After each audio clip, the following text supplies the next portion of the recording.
Yo, what is going on, everybody? Welcome back to another Monday, another Monday. Jesus Christ, look at it. It's gray outside. Welcome back. Welcome back to another episode of the Geeks 5EPodcast. I am the one, the only, notorious, the infamous, the most chaotic panelist and podcast host in all of Texas. That's right, the one, the only, Mr. Uppies himself, King of the Mexicans, Captain Mexico.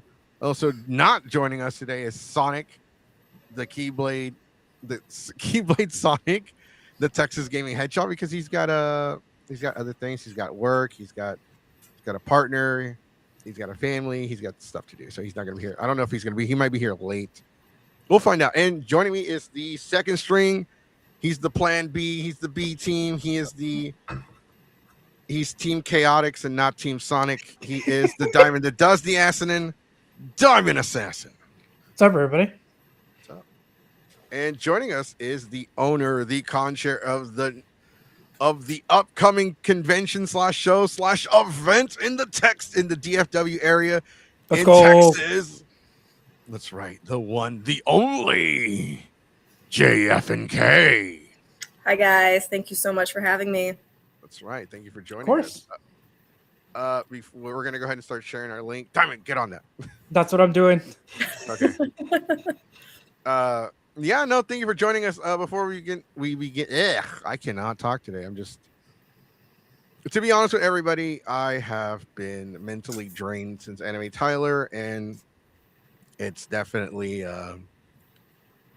it's been rough. It's been a rough week, but Anime Tyler has come and gone, and we can confirm for you guys that we will be back next year for sure.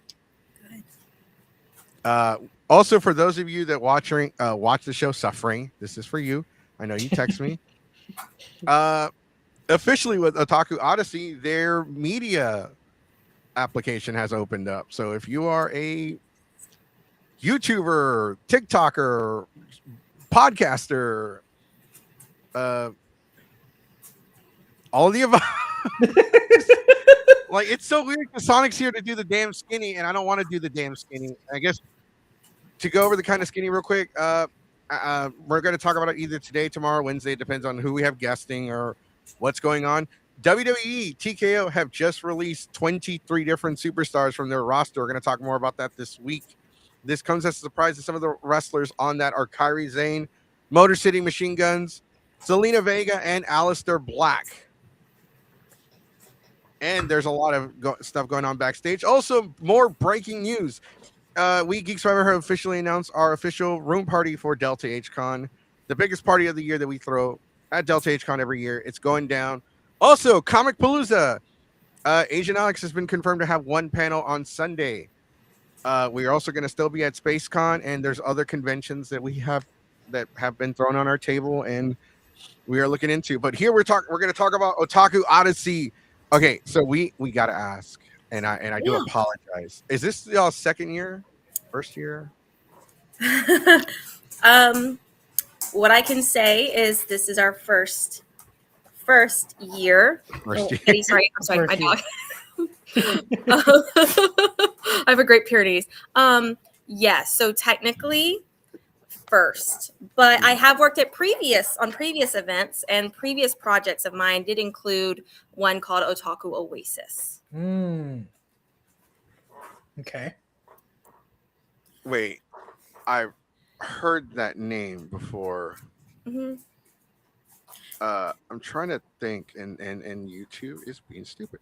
Otaku Aces, where was that one at? It was in the same location, same time of year, this time last year. So Otaku Odsessy was a previous project I operated. You ran the whole convention as well? Yes. Oh wow. Okay. Wow. So you already have experience, right? This is kind of like a reboot, kind of like a rebranding. Yep, it's a rebrand. It's the same team. So same team that brought you Oasis is on board with Odyssey. We just had some slight staffing changes with Oasis, and due to other reasons, we have changed lanes and did a rebrand. So my team is now with Otaku Odsessy, and that will be its permanent name. moving forward. But yeah, so technically first year. Okay. That's fucking badass. Let's go. I hope I'm still making the post. Like usually we have a third co-host. He's my second in command for Mondays, and he usually kind of helps me start up the questions while I do the posting because we got to advertise on Facebook. And this Oh, restream. he just- He'll be back. He'll Yeah. be back. Did I just cut off? Yes. Did I just cut off again? Yes, you did. Everything in my fucking house is breaking. The internet, the fucking computer, my sanity. It sucks. It sucks because, like, okay, I do have to tell everybody that we have been talking so much shit. Oh, quick shout out to One Up Toa. Toa's in the damn chat. For those of you that don't know, Toa is one of the staff members, one of the main staff members for Anime Tyler, Texas. He's one of the guys that made it happen. And I believe that some of the staff for Anime Tyler, possibly, I don't know for sure, are actually helping work the convention at Otaku Odyssey. So yes, they are. it's like a small world, right? A lot of the staff run fucking WeaveCon and fucking IkiCon and like what the hell? Like, it's like y'all just work everywhere at this point. Yeah. I've actually worked a lot of shows in the background, like not as full operator, but running cosplay contests and cosplay departments. I've done several conventions across Texas and in Oklahoma. So when you were at, so we briefly mentioned that we've met before. We met at UshiCon. Were you there, staff too? Were you like a staff member and I just didn't realize it? No, I was actually there. We're actually doing a booth swap with Ushi, and so I had a swap with them as well. And so I came, of course, I love supporting smaller conventions, community-based conventions. And so they'll have a booth at Otaku Odyssey as well. We have a lot of conventions that will have booths at Otaku Odyssey, but we had done a swap, and so I went down there to show my support and experience what UshiCon was like, and I had a great time. That's great. It's always great to hear when people go to the con and have fun and enjoy it.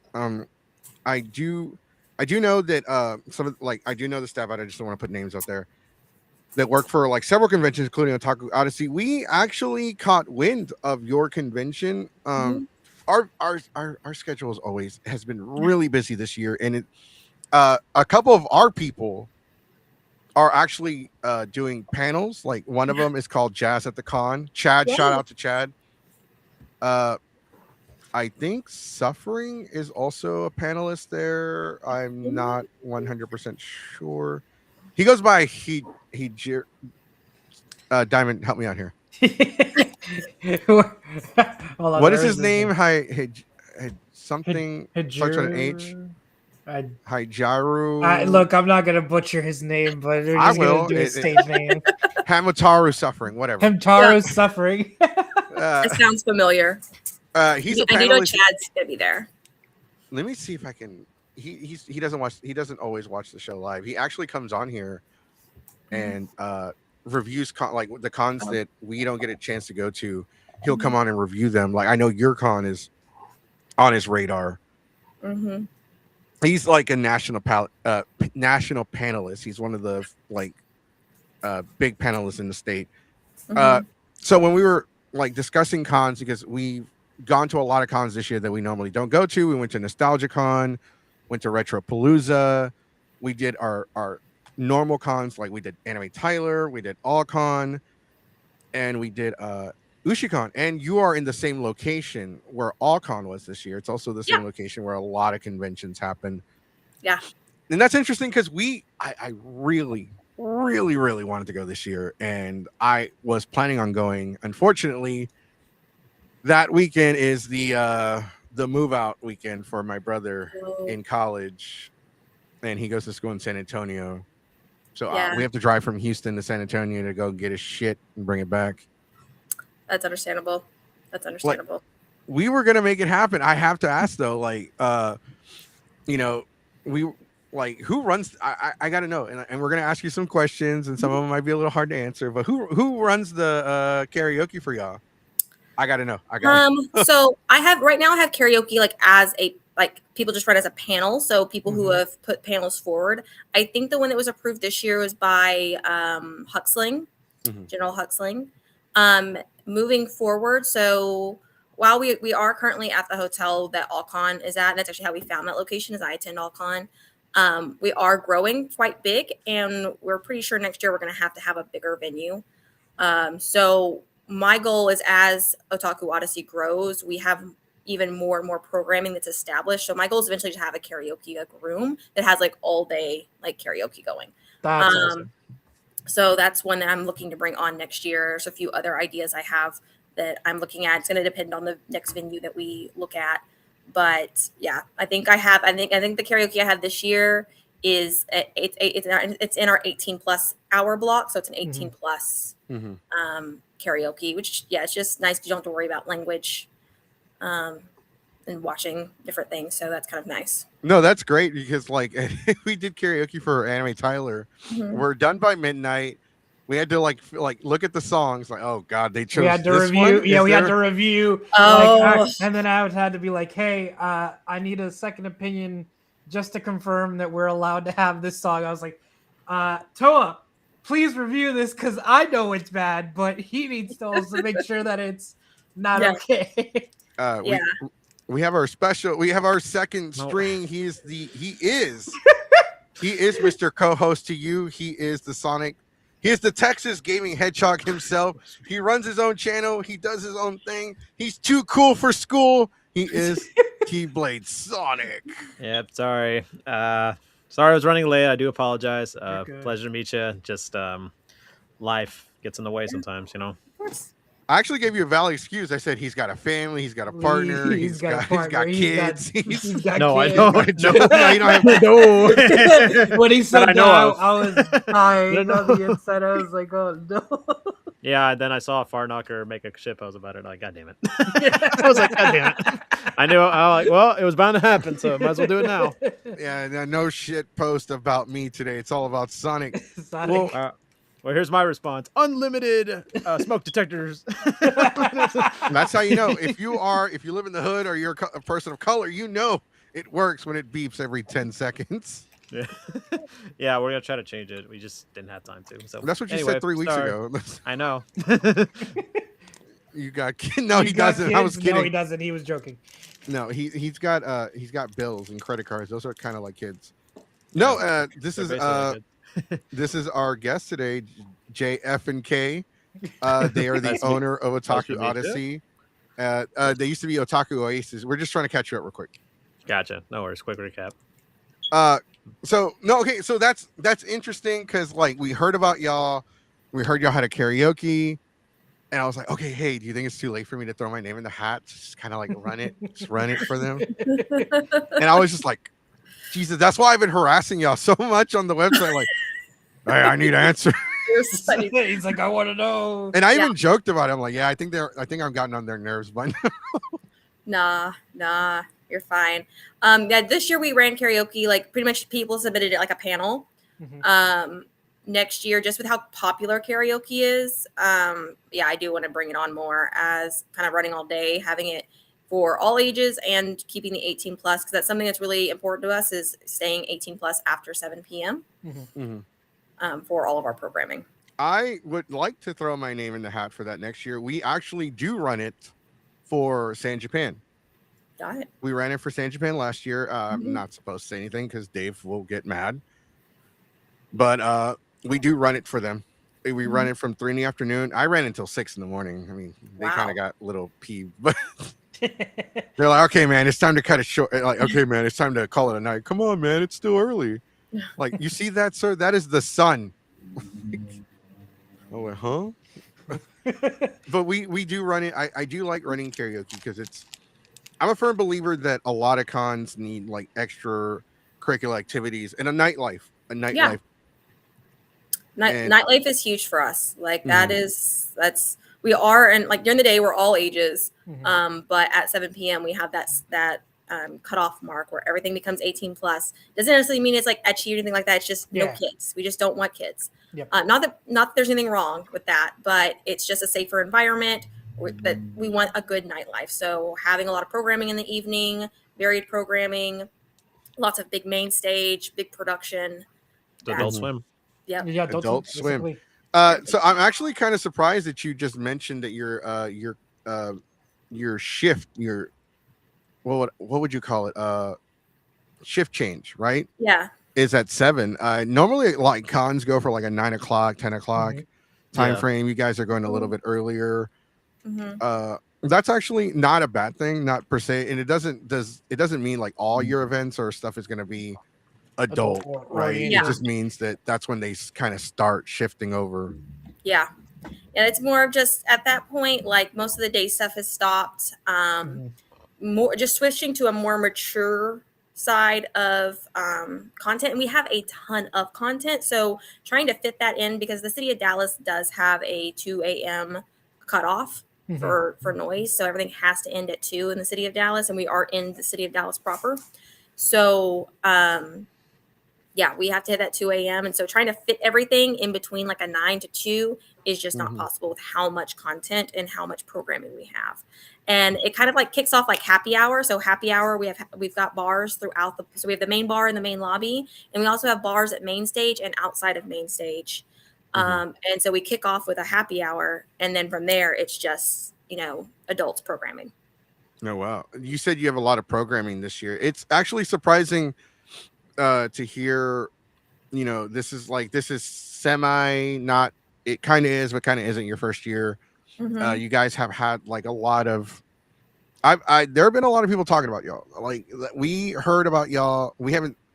I personally haven't seen like an advertisement or anything like that. I've heard about y'all through word of mouth, like people that are in our Discord that are like, we have some people that are going as just attendees, and then you have like the panelists that are going that I heard about y'all from. We even heard about y'all during Anime Tyler. Yeah. And so we're like, okay, and I remember we tried to like communicate before that. We heard about y'all during AllCon, and it's just like, it was interesting to hear. I'm like, man, Otaku Odyssey, I've never heard of them. It's just like, oh yeah, it's like their second year, I think. Because this is what somebody said to me. It's like, I think it's their second year. I'm like, okay. But I guess because there's so many cons, and we were like, okay, it's too late to get into panels. It's too late to do panels. I'm pretty sure they're cut off. It's already a month before the con. I'm pretty sure they met their cutoff. Yeah.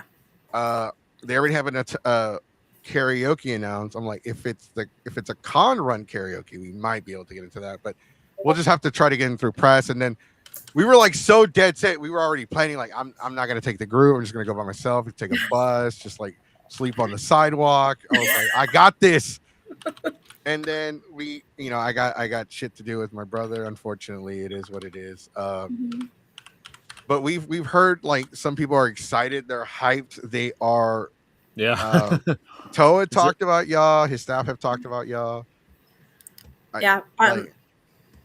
We're really excited. Like last year was great. This year is going to be even better. People do know a little bit more about us, so we do have a little bit more of a reputation.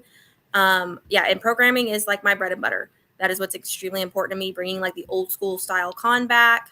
Think pre-COVID, like A-Con, A-Fest kind of cons, just lots of programming. And even though we are like technically first year, second year, whatever you want to call us, we put that forward, and that was something that we budgeted for. That was a really big focus. So I'm kind of one of those people that I'm either doing nothing or I'm going all the way. I don't do the middle ground. If I'm going for it, I'm putting it all in. You're very goal oriented. Yes. And so we've got 3 panel rooms running across 3 days. Friday panels start at 10 a.m. I think there actually may be one at 9:30, going all the way till Sunday at 5 p.m.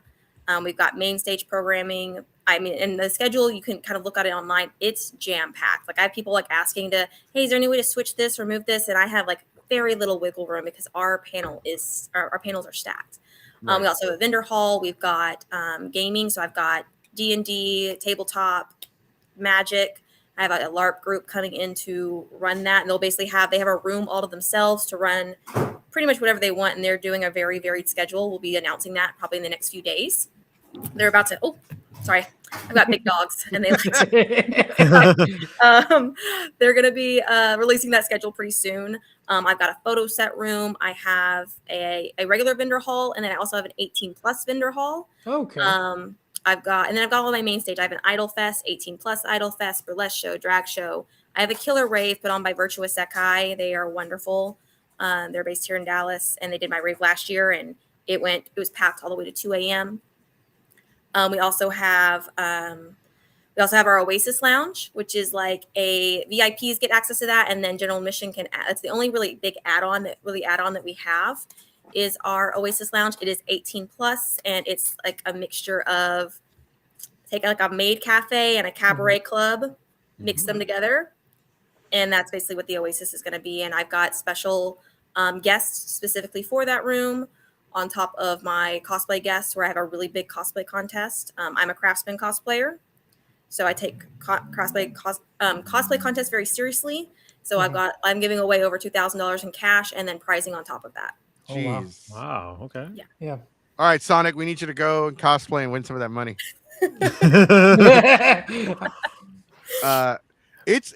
You got a lot going on. You have so much. It's kind of a holy shit. It's kind of overwhelming. And it's interesting to hear that you're a cosplayer yourself. You take cosplaying very seriously. You're like a con attendee turned con owner per se. And it's interesting to see that because we've talked about, when it comes to the conventions and the community, me and Sonic have talked about this for years. Diamond just recently joined the show last year, so he's kind of getting the ins and outs, and he's still growing. We've talked about cons. We've talked about I love conventions that have like a lot to do. There's always stuff to do, even though like as a panelist, I don't know, maybe it's just me. I don't attend other people's panels or shows or anything.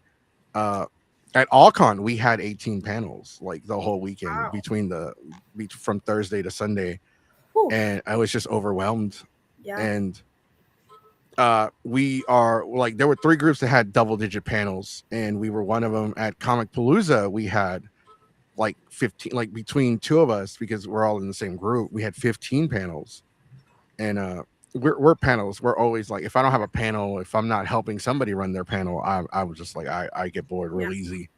Because to me, conventions are like, I've been going to conventions since 2007.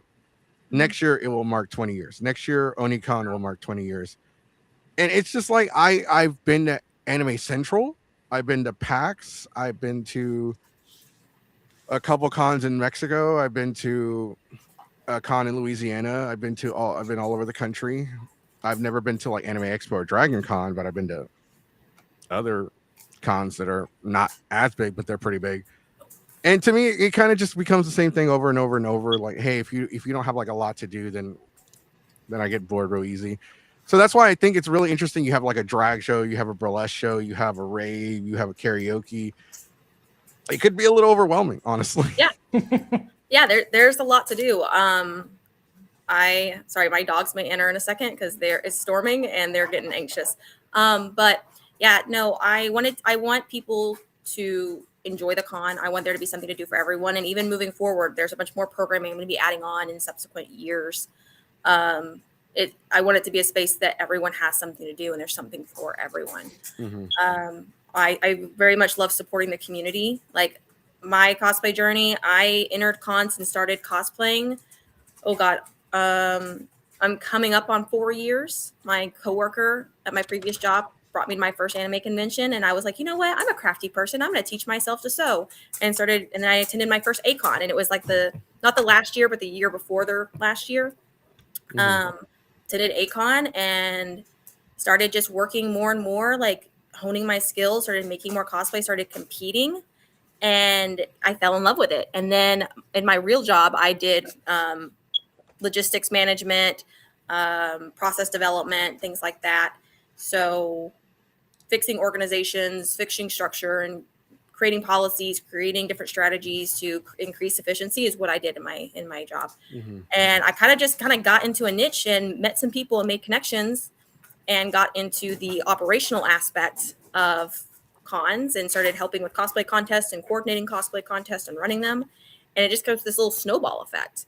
And then about, almost a year and a half ago, or getting close to 2 years, some of the big programming conventions just started kind of dying off, and you kind of started seeing this switch in the community of cons, and seeing more like celebrity based trade shows, hall gaze, conventions, and seeing programming kind of go aside, and even working on the cosplay side and running the cosplay departments and cosplay contests, even working with other con owners, that being a department that was slowly moving back into priority and even getting just taken off the budgets altogether. And kind of seeing that. And I was just like, you know what? I think programming cons can still be successful, still be profitable, still do what they need to do and serve the community. And so that's what I decided to do. It was kind of a little bit of a spite project and proving that it can be done, and that cons are like, they were started as a place for people to be in the community where they didn't fit in anywhere else, and trying to bring that back. Yeah, my dogs keep hitting my stand, and they're just. I know, that's why I'm laughing. they just keep going bad. They're big dogs. It's great because you're talking, you're keeping your composure as you move the computer back. Like, you didn't even blink or look. You're just like, yeah. I'm used to them. No, our dog is my dog. Is but being a bum. Yeah, they I wanted to bring that back and bring back a place where the community is what's forward, and we're here for the community because that's what these started out as. And so that's my whole motto. That's my whole my business mission, and it's something that I hold my team to. And when we're having meetings, I'm very serious on, hey, we stay to this mission. This is our mission. We're veering off. We're not wanting to be like other cons. This is what our mission is to be here for the community. That's why we have low ticket prices. It's why we're so fan based, and we have a ton of programming, and we keep it very varied. I have a lot of rules around what programming gets put in, because I want it to be well balanced, between educational, interactive. I want that kind of whole rounded balance where there's something going on for everyone. And if you even look at the schedule, you'll even see while interactive panels going on, there's an educational panel going on, and then there may be a different other kind of panel that's going on. So there's always something for someone to do that has those interests. And I can appreciate that. And here's the thing, and this is the part of the interview where it starts getting tough. Yeah. Bring it. All right. So I'm a panelist, and I have to say this. I've been last year, I was really upset. I was pissed because this, I forget which con it was. I don't even think it was last year. I think it was 2024. I was like, this con was 50% VTubers. What the fuck? I don't care I know people like VTubers. They're popular, but 50% of your programming is fucking VTubers. Where's the fucking variety? And then there was another con where 80% of their programming was game shows. I was like, what the fuck? I don't and I know I sound like a hater.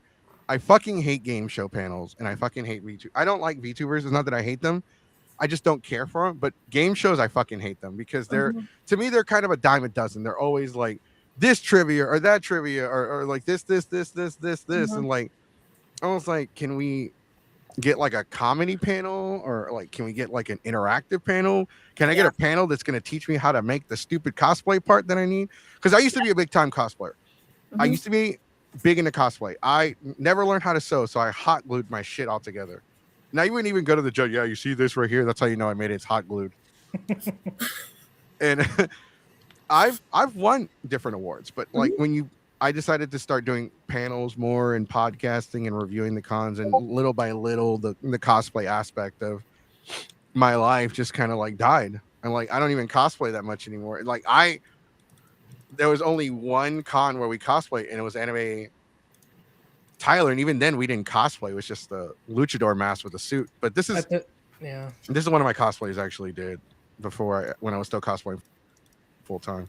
That's cute. That's cool.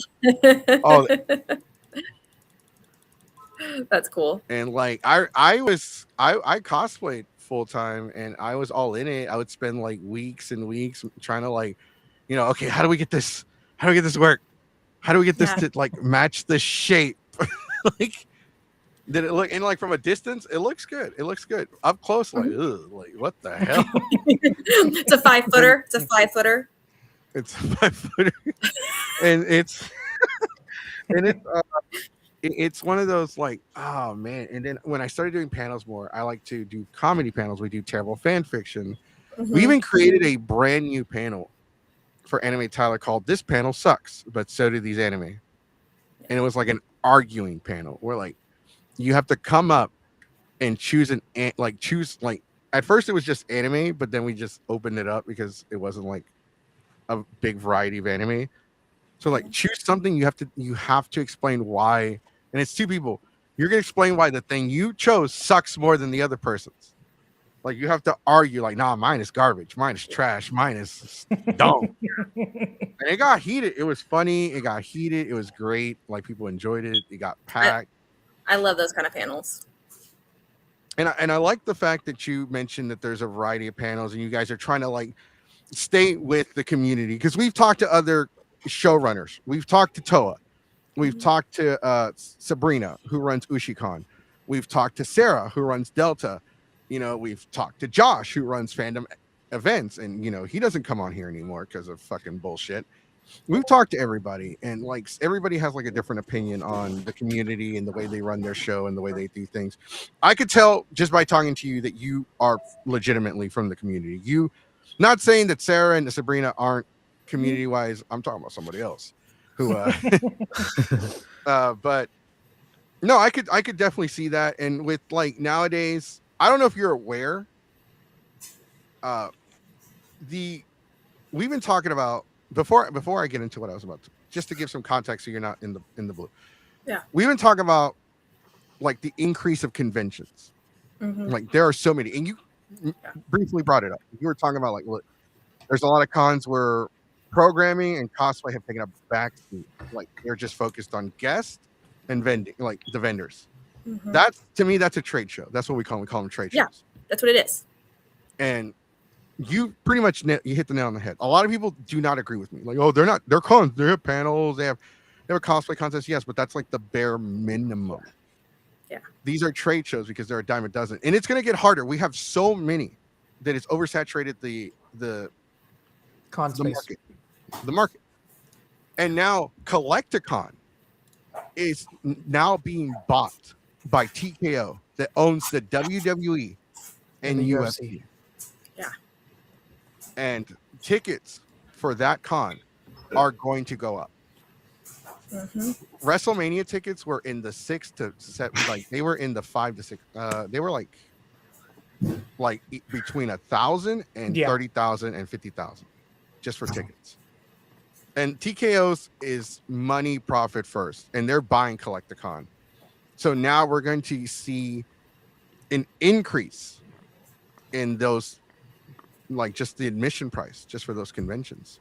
Collecticon, there's a lot of companies that own cons or buy out cons thinking that, okay, hey, this is a big market. There's a lot of people. We're going to get rich overnight. And because of that, we've seen like we've been talking about like the market's going to crash. Like cons this year are going to suffer. Like we saw it with Ushicon, the attendance numbers were down. We saw it with anime. We saw it with AllCon, the attendance numbers were down. I don't know about IkiCon, but I heard like it didn't feel as packed. Other conventions have definitely felt it because it's not just the market. It's also the economy. It's also, this is the year of the World Cup with so much going on. Like we got to ask, like, is that, concerning for you as well? Like this year, it just feels like overall, like the economy is just like hurting everything, including the conventions. I mean, I get a little bit of anxiety just because of I'm expecting that. The key is I am a businesswoman, but I also look at, like, I still attend cons. I still attend cons as an attendee, and I look at these cons and see what's going on. And I do adapt. I'm pretty quick to pivot, but I take what a con's doing well, and I'm like, how can I adapt that and make that mine? I see what they're doing wrong. I'm going, don't do that. And the key thing with cons is, you mentioned, a lot of cons are coming on the scene. It is kind of a bad time for cons to be starting. You're seeing the shift in the economy. There's a lot of things happening. And it takes a lot.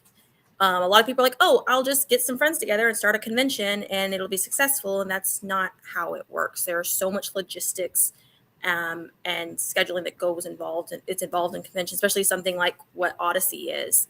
The amount of time that, me and my team spend working on logistics is, my cosplay is even taken a bit of a back seat for that. But I also built a really strong team. I have a very, very strong team of people that I've worked with, known, and they are some of the best in their industries. So I feel very confident with them. I made sure that when I was building Odyssey, like what sets me apart, I'm not going to be one of those dime a dozen cons. It's just a vendor hall and some guests. Everyone has that. What's making me different? Yes, there are programming cons. You have got Ushi, you've got Icky, you've got those cons, but still, how am I going to make myself different and really make this a community-based con? I mean, I always keep my ears out. I also do a lot of grassroots marketing. I think that's really been key in us being a part of the community and proving that we're a part of the community is I'm out there at my booth at every con. Everywhere I go, I'm repping Odyssey and I'm there. You can come up to my booth and talk to me for an hour and a half. I'm going to sit there and talk to you for an hour and a half. And like at IkiCon, we had like a line, back from our booth, and we just network. Like me and my team, we're involved in the community. We're friends with people. We want to sit and chat about your fandom and what you want to see in conventions. That's something that we actually do value. And we take everything back that we can. Now, some things we'll hear ideas and they're great, and we go back and we kind of forget them, and then we come back to them later. And then other times we're like, yeah, implement that immediately. But we actually take what we hear and we implement it. We can't implement everything all at once, but we try to implement as much as possible. And I feel like the community does see that, because actually, while other cons I think are trending downwards, like from last year to this year, my numbers are already skyrocketing. There's a lot of things I can't talk about in why the rebranding happened from Oasis to Odyssey. But I basically had to start completely over. I had to start my social medias completely over. They were completely wiped. Basically had to start from scratch again. And in the same amount of time, I have surpassed the numbers from the previous year. Yes, we have a little bit of a reputation there, but still in the same amount of time, beating the numbers that we've gotten. And even looking at my numbers trending from sales and stuff from last year to this year. I know some of the pre-sale numbers of some other cons that have recently happened, and my pre-sale numbers are matching those cons that have been established for years. So to hear that, it does set my mind at ease, even though I'm a week and a half out, and part of me is like freaking out, going, oh my God, because at the end of the day, this is my money. Yeah. And I'm funding this. So part of me is like, oh my God, what's going to happen? But I just go back and look at the numbers and remind myself where I was last year. And I'm leaps and bounds ahead of where I was last year. And so as long as everything trends properly, we're actually going to see a huge growth this year. And I think it's the reputation we built with the community. I think it's the fact that we keep evolving and try to add new things. And what we do well, we do well. Organization is key. Communication is key. Even though sometimes people will jump on us being like, we still haven't heard back. I'm like, well, look, most of the time I'm responding within 48 hours, 2 business days. I think it's pretty great, considering most cons it takes me like weeks and months to hear back. There's a few things that might slip through the cracks every now and then, but me and my team put a huge emphasis on keeping open communications. Our Discord is very active. If I'm not answering questions, someone on my team is quickly answering questions, and that's just because I didn't get to it quick enough. But we are always there watching that. I have a Discord moderator who's there, and his job is to watch. And if I don't pick something up, he's pinging me privately saying, hey, Ken, you've got a question. We take that stuff very seriously. And I think that's something that sets us apart, maybe from some other conventions, especially some of the bigger ones, is we do have that emphasis and we take it seriously. That's actually really important. I'm glad that you talked about that, because actually you do get back to me pretty fast. I felt like an ass last week because I emailed you at 2 p.m. and it was like 7:30. I'm like, what the fuck? I was like, oh shit. No, it wasn't 7:30. It was 7 something. It was like right at 7. I was like, oh crap. It saved as a draft because I was doing it on my phone. Oh yeah. And it saved it as a damn draft. And so when I text you today, I was like, I made sure to do it on the computer, and I even double checked, like, did it send? Did it send? Did it send? Damn it. Did it send? I was going to email you again. And I do appreciate like the fact that y'all do communicate with the people that have questions, the community. And you know, you guys are very prompt. Y'all like, okay, look, we'll answer this to the best of our ability, and y'all don't take any of that for granted because, for one, a lot of people are forgetting that without the fans, without the people that come to the show, without the attendees, the volunteers, Mm-hmm. the panelists, without any of them, there is no show. Yeah. There's nothing. You need to, if you're going to run a show, every comedian, every basketball player, football player, professional wrestler, podcaster, anybody that does a show, anybody that wants to stand on stage and talk, you need to put asses in seats or you have no show. It's just you in a room. Yeah. And you're going to have another fucking Dash Con if you don't do something, But we appreciate that. Like, we appreciate you guys because y'all, I didn't even know you had a Discord. We have to join that later. Yeah, we got a Discord. I mean, you guys are already doing great numbers wise. We have to say though, like, do you feel like there's a little bit of pressure because of the fact that now that we are in a post A-Con, post A-Fest community now, Dallas does not have that X factor anymore. It has you guys. Mm-hmm. It's got All-Con. DreamHack. It's furry. Kind of. Yeah. Furry. Yeah. Furry Fiesta. Furry Fiesta. Thank you. Furry Fiesta. Sonic.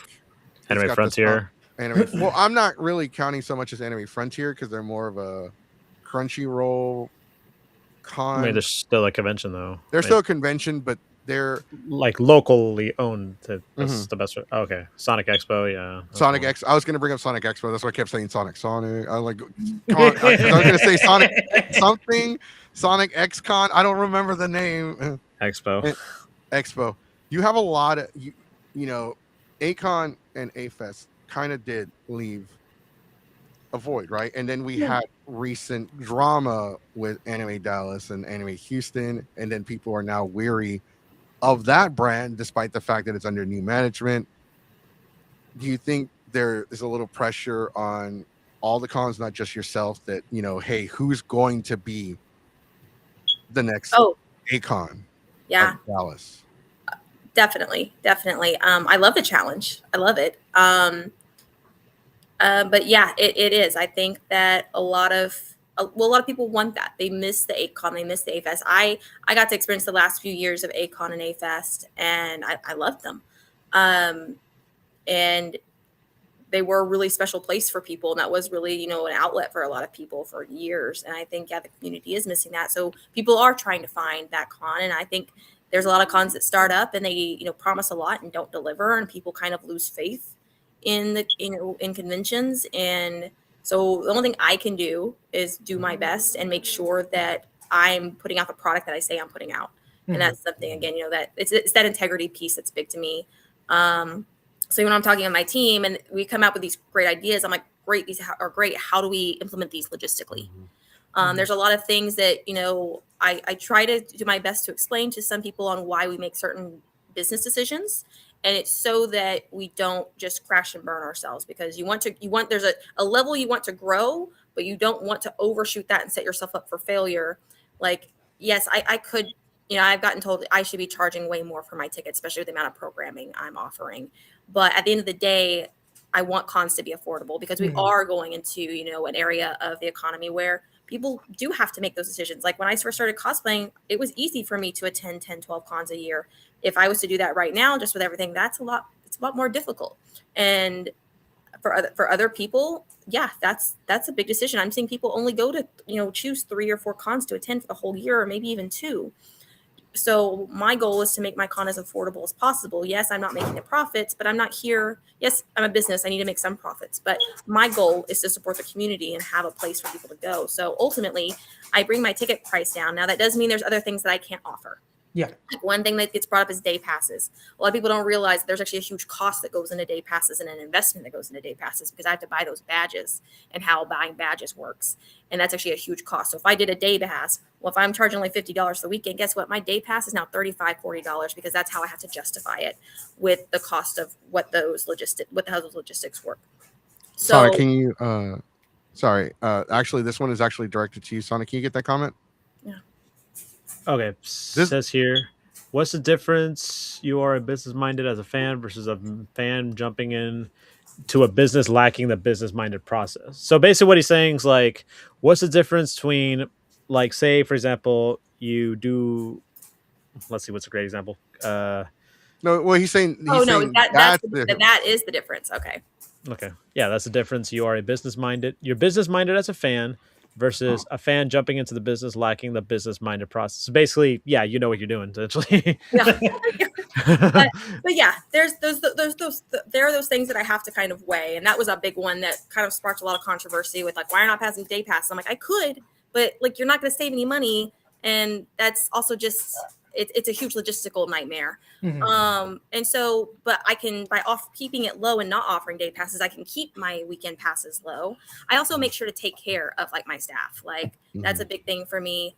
I've worked in the industry, so I kind of know like where pay goes and where like some things don't get paid, and volunteers. And there was, I can't remember what con it was, but there was a con I went to, and I was talking to someone who's volunteering, and to get a weekend pass, they had to do 18 hours of volunteer work the whole weekend. And I was like, do you get to enjoy the con if you're doing that many volunteer hours? And so like my thing was, I don't require a lot. I want people enjoying the con. I want people out. Yes, vendor halls are important. If you're starting a business, your vendor hall, you can't knock your vendor hall. They do a lot for your con. They pay for a lot of it. They pay for your convention. They're very important. You want to make sure money's going in there. So yeah, I want volunteers to enjoy panels. I want those panel rooms filled. I want people going through the vendor hall. I don't want people just sitting, all day doing nothing or just doing a job. I want people to have fun and enjoy it. And so there's kind of this balance of, I would rather have a really successful con. Yeah, I may not be making the money that all these other big cons are making, but I have an enjoyable con. And that's what's important to me, is the experience versus, things will build over time. So that's kind of where I am. So do I get a bit anxious with it? A little. Do I feel the pressure? Yeah, a little bit, but that's why I decided to do it. And I think that comment is very important. The one that Sonic read, it's very important. And you talked about it, that, there's a lot of logistics that goes into it. And people have asked us like, okay, would you ever run your own con? I was like, oh, fuck no. I would never do a Geeks 5 Ever con. I would never run a con. I don't even like being staff for cons because I like doing what I do. I like being an independent contractor. I'm like, look, I come, I do what I signed a contract for, and that's it. That's all and I don't mind being staff, but I would hate to run a con because people don't realize it is a lot of work, from the staff to like just setting up the vendor. Like with UshiCon, we had to set up the artist alley / dealer's room. We had to figure out where the machines were going to go. We had to measure everything to make sure everything was within code. Yeah. And that was just like one room. And then we had to set up the panel rooms. We had to follow all these instructions. There was they fed everybody, so we had to look at everybody's allergies and stuff like that. It was a lot. There's a lot that goes into it, and people don't realize, like, it's not just yes, there's a large cost that goes into it. When people go into fucking conventions, the business, and end up owing almost $1 million, that just says a lot about you and your business. But when, like, you also can't mistreat your staff. You can't mistreat you start treating the volunteers like shit, they are going to talk to other people that volunteer. Yeah. They do. And like when you said, oh, at this con, they make you work like 18 hours to 24 hours. That sounds like Matsuri. Matsuri makes, if you're a staff member, you have to put in 30 hours of work for the entire weekend. If you're a volunteer, you have to put in I think close enough. And it's non-pay if you're staff. There's only like maybe 4 or 5 staff members at that fucking organization to get paid. Oh my God. Yeah, I know. I only know that because I applied for a staff job, and I got pretty far until John saw me, and then it was like, oh. I mean, like, I'll say this, like, my paid positions are like my core leadership staff, but to be honest, it's core leadership staff and volunteers. So there's not like a lot of staff in there, but I do have a few people, but like I can't pay them, but I'm making sure they have a room for the weekend, especially if they're doing a ton of work for me. They're not a volunteer, they're in a more like a higher level position, but they have a room and food for the weekend at least. Because I am still an early con, but yeah, that's wild. That's absolutely wild to me. Well, like to kind of, I'm going to imagine that you are at least like the volunteer like, or people like to use independent contractor or whatever, like the volunteer aspect of it, you're at least going to treat them fairly. Oh With yeah. Matsuri as a volunteer, and this was like 2013, 2012, I forget which year. They all put us in like a big room. It was a bunch of chairs. People were laying around. They cooked hot dogs for all of us, and they would cut each hot dog into fours, and then we had to split that. It was like just that and bottles of water. I'm like, bro, like y'all treat us like they treated us like shit. They treated us like literal garbage. Like, Yeah. and I want to say, I'm trying to remember. I can't remember if it's 6. I want to say that to get a weekend pass as a volunteer, I want to say it's between 4 to 6 hours. Is it? that's holy shit. That's actually not a lot. Yeah. It's like half a day. It's not even. Yeah. It's like a. Yeah. All right, Diamond, go volunteer. All right. No. Yeah. I want to say that's what it is. Let me double check. Like, I know it's not more than 8. I know for a fact it's not, because I was like, I never want it to be ever more than 8 for the weekend. So I know it's not more than 8, but I want to say it's like 4 or 6 is what's asked. Even then, that's not bad. Even if it's like more than 4, you said 3, 4, 6. Even then, like that's not a lot. Like they'll ask you like, hey, can you work 2 6-hour shifts, and like you can tell us when you want to work or something like that. And most cons are like, hey, let us know what you want to attend or you want to see so we can work around with you. I think that's really good. I think the fact that that you're trying, it's showing the effort, because you've been around the block, you've been to cons, you've been there, you've seen it, you were in the contest, you've seen some of the backstage stuff, maybe you volunteered, you have that experience, so like, hey, this is vital. Yeah. This is vital that we treat everyone like we treat everyone good, okay? Because if you don't, and this goes to everybody, if you don't try to work with the people that are help you put on this show, they will not come back, and they will go on their blog or whatever the fuck it is and talk shit. Like, yeah, do we do that crap? Yes, because we are part of that system. That is how it works. Yeah. But with your con, we haven't really heard anything negative. I didn't even know y'all were a previous con, by the way. Yeah. I think I have to go actually compare our previous volunteer list, but I know we have several returning volunteers, and they did tell us, they're like, you treated us great. I did have some volunteers who, like, I was like, look, you only have to work your set hours at registration. They're like, nah, we'll stay here the whole time. We're cool. And I was like, what? And they're like, nah, we're having a blast. We'll just work 12 hours today. And I was like, okay, I'm going to take care of you. Come here. I'm going to feed you the whole time. Here, come here. You're getting all this. I try to take care of everyone the best I can. I think we've got a really good volunteer pool now. We have several returning volunteers. I don't care if my volunteers cosplay, as long as whatever you're doing does not interfere with the task that you're assigned to. I don't care what you wear. That also, like, a lot of people really like that, because some of them wanted to compete in the cosplay contest, or they wanted to go straight into the rave after their shift ended, and they really enjoyed that. And I never saw a problem with it, but apparently there's a lot of cons where you have to wear like a volunteer shirt. Yeah, I don't require I'm that. actually glad you brought that up, because I forgot that was a thing. I haven't volunteered in so long. The last time I volunteered for a con, because I've only been staff, and it was for Ushi, it was Matsuri. And they made it like, you can't cosplay, you have to wear this shirt. Yeah. It was a blue shirt, and they're like, no cosplay whatsoever. They had a dress code. And I was already beefing with John and Denise, so out of spite, I wore a Goku cosplay and wore the blue shirt underneath the orange shirt. And they were just like pissed. And like, okay, I know that makes it sound like I'm a terrible worker. Like, God damn, don't ever hire this guy. Look, I was only there. I told him I did not want to be there. I was running like 102 fever, and I didn't want to be there. And like, I don't know what was going on. Whatever I had, it wasn't contagious, but something was wrong with I was running a fever, and my friend's like, hey, he was a staff member, I need you here. Like, we're short on staff. And they made me still go volunteer at the con. And I even took my temperature at the con and showed them, look, I have 102 fever. And like, well, they still put me at a post. No. They did not fucking care. No. So my big mantra in all of this is, yes, it is a business, and there's things that do have to be taken seriously. But that's at my level. We're all weebs here. Like, Mhm. we watch anime, we read manga, and we like playing video games. Why are we taking this so seriously?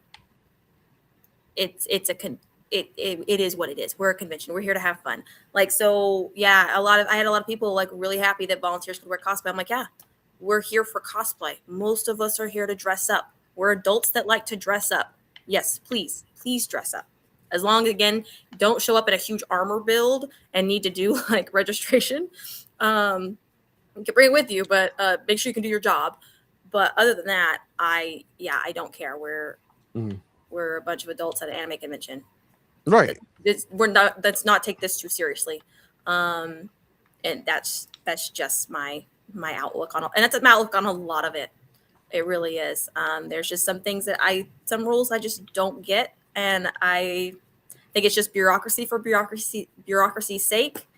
And yeah, I don't. We it's like I said, it's really important that you actually, and I'm really glad you brought that up because that is important. People have those questions. I completely forgot, but I'm glad you put it out there. Like, hey, don't come cosplaying a Coke machine, and you're the one printing out badges or whatever the hell, or like don't come cosplaying the Megazord if you're the one being the guest's handler. Like, Yeah. you're their handler. Hey man, I'm thirsty. All right, and you move at like half a mile per hour. Yeah, don't do that. I think it's great. Like, I think the show sounds really great. I know there's a lot. I know Crybaby is definitely one of the people going. Yeah. We do have Jer Chan right here. They're the Sound Mario Brothers. They're usually guests at a few. We have Oshio. Welcome back, Oshio. Uh, because here's the thing. I think it's I think this interview was meant to happen today rather than last week, because last week we talked about fandom, like, because we started late. We were 45 minutes late because we had to restructure the show because Oh. I screwed up. That's completely on me. I even said fuck, I'm an idiot. Like, I need to start double checking my emails. This is why people don't respond to me. And like, it's really, I think it's really great that things worked out the way they did, because we ended up getting a little Peachy Sweet come on the show, and we ended up meeting them for the first time, and then we talked to them about fandom, and then I think the fandom thing made me realize like how much more we need better conventions out here. We Yeah. need shows like UshiCon and AllCon, and like I haven't been to IkiCon in years, so I can't really say. I know people love IkiCon. I will say that IkiCon is popular, but we need more shows like Anime Tyler. Yeah. And Anime Tyler reminds me as to why I started going to conventions. It reminds me of like what conventions used to be, like it has a very open, friendly atmosphere. Mhm. And I feel like, definitely that's going to be the case with your con, because we had new cons this year. We had Creators After Dark that debuted this year. And people had a lot to say about that con. Like, it didn't feel very friendly. Like, it was it was influencer con. And Not a lot of good the not a good first impression. Thank Yeah. you. Thank Yeah. you. And that is something I'm really glad that you actually brought that up. That's something that we got a lot of great feedback for at the previous show, was how friendly it was. And I made it very clear, like last year was kind of like a 2-day. It started at Friday evening and then went to Sunday afternoon. So it's more like a 2-day, not a true 3-day, while this year's a true 3-day. So when we started, the first thing we kicked off was our 18 plus runway and IMC that. And the first thing that I made very clear was, if you've got a negative attitude, if you're going to boo, if you're going to body shame, you're going to be hateful to anyone at this show, just walk out and leave, or my team will kick you out. We will confiscate your badge. If I hear any booing, if we get a whiff of any kind of negative, like just hate, I'm taking your badge. Get the heck out. And it was my show and I'll do what I want. So get out. And everyone came back and said, like, it was so welcoming. It felt friendly. That was one of their favorite shows. And that just made me feel amazing. And so that's something we take very seriously at Odyssey, is that welcoming atmosphere. It's very safe, even with all the 18 plus that we do, like 18 plus stuff we do have. I've got security. We didn't really have any really security issues last year, even with everything that happened. I actually have a security team this year. But last year, last year I was very, very bare bones. And it was most of just my leadership team acting as security, but we didn't really have any instances of anything besides a room party we had to shut down because they were charging entrance to the room party. Which What the heck? Yeah, you can't do that. That's like a hotel violation. You cannot do that. That's a no-no. Yeah. Yeah, that's the only thing that we had to take care of was this room party that was charging money to enter. Other than that, we didn't have anyone getting outlandish. We didn't have any security issues. And this year we're just doing it just make sure everyone feels safe and everyone is safe. Because cosplay is not consent. Safety is our huge thing for us. Mhm. I take that very seriously. But yeah, no, that welcoming atmosphere is so big for us. I'm really glad you brought that up because I was sitting here thinking about like, all right, how am I gonna approach the security thing, the 18 plus thing? Mhm. Yeah. Because it's like we try to. This show is very. We don't give a fuck. Yeah. And I don't want like whenever we have people come onto the show for the first time, like yourself, I don't have that approach. I'm like, okay, we're gonna go in there, like cautiously. We're gonna cautiously, like precautiously. Yeah. we're gonna go in there slowly slowly. lead up there. Yeah, we'll build up to the whole like fuck that fucking event, and then like because we don't want to like scare you off like oh shit like, we don't want to come across with like okay, so that's all. well, I'm we're never just going doing, back you on know? that show ever Yeah. again. Yeah. No, you're right. Because we've been that approach, like we've done that, like hey, what are you gonna do about like this and this? Yeah. I mean, what happened last year? Yeah. Like what the fuck? We've talked to people fandom, we've asked the hard questions to, and then sometimes the showrunners do get flustered because we'll ask it in a way they like. I'm like, look, we're a podcast, yes, we're journalists, but we're a critique show. Yeah. Our job is to be here and ask you, look, we know you're not responsible for this, but is there a way that you can? Because the room party thing, we will never judge a con on the room party. Because for one, it's out of your jurisdiction. Yeah. Like it's not like, you like, hey, we have 100 room parties. Like, no. Those are run by people because the hotels don't even like those things. Mm-hmm. The only times we got upset with cons was like Creators After Dark. Like, hey, people were throwing alcohol bottles off the balcony. It was going like, that was going out into the general public of the convention. And at that point, that is your jurisdiction. Yeah. It is your jurisdiction and the hotels. And that's when you should have stepped in. Yeah. They eventually, like, no one stepped in. Someone could have gotten hurt. Someone could have gotten killed. I'm like, dude, that is on you. Like, if somebody dies at that con, whether it was under your supervision or not, they're going to blame you. Yeah. And it's 100%. I take that very seriously. So like for the room party thing, like, so me and then even some of my leadership have like, and we don't even have like incognito accounts. We're just in Discords and in chats, but we've gotten added in and like people know who we are, but they've added us into like these party chats. And so actually that's how we found one of the room parties that was charging people I was in the group chat and I'm like, what? I think they're in this room. And literally like my like leadership team runs up there and they're like, yep, that's where it is. And they're like, oh, somebody ratted us. And I'm like, oh, they're moving into this room. They're in the chat, buddy. Someone ratted us. I'm like maybe because you have the owner of the convention in your group chat, but I'm like, okay, okay, whatever. But like we have those, but for the most part, one of our big things is Harper. Oh, I don't know what she's got. My dog grabbed something. I don't know what she grabbed. We'll figure it out later. But there's a lot of preventative measures. Like I can't stop every room party, but there's lots of things I can do to help make things safe and keep people at the convention. So one of the things I do is like we have actually like our food and bev prices are really good. Like they're really low. And we actually have a really great menu. We sold out completely last year. I have bars there, to try to keep people there. Also, all of our rooms are in blocks in the hotel. So we're all together so that we also don't interfere with like the normies who are staying at the hotel. Mm-hmm. Luckily, my hotel actually has armed security on site. So I do have a security team this year because we are adding the Oasis Lounge, which is that kind of 18 plus May Cafe Cabaret style.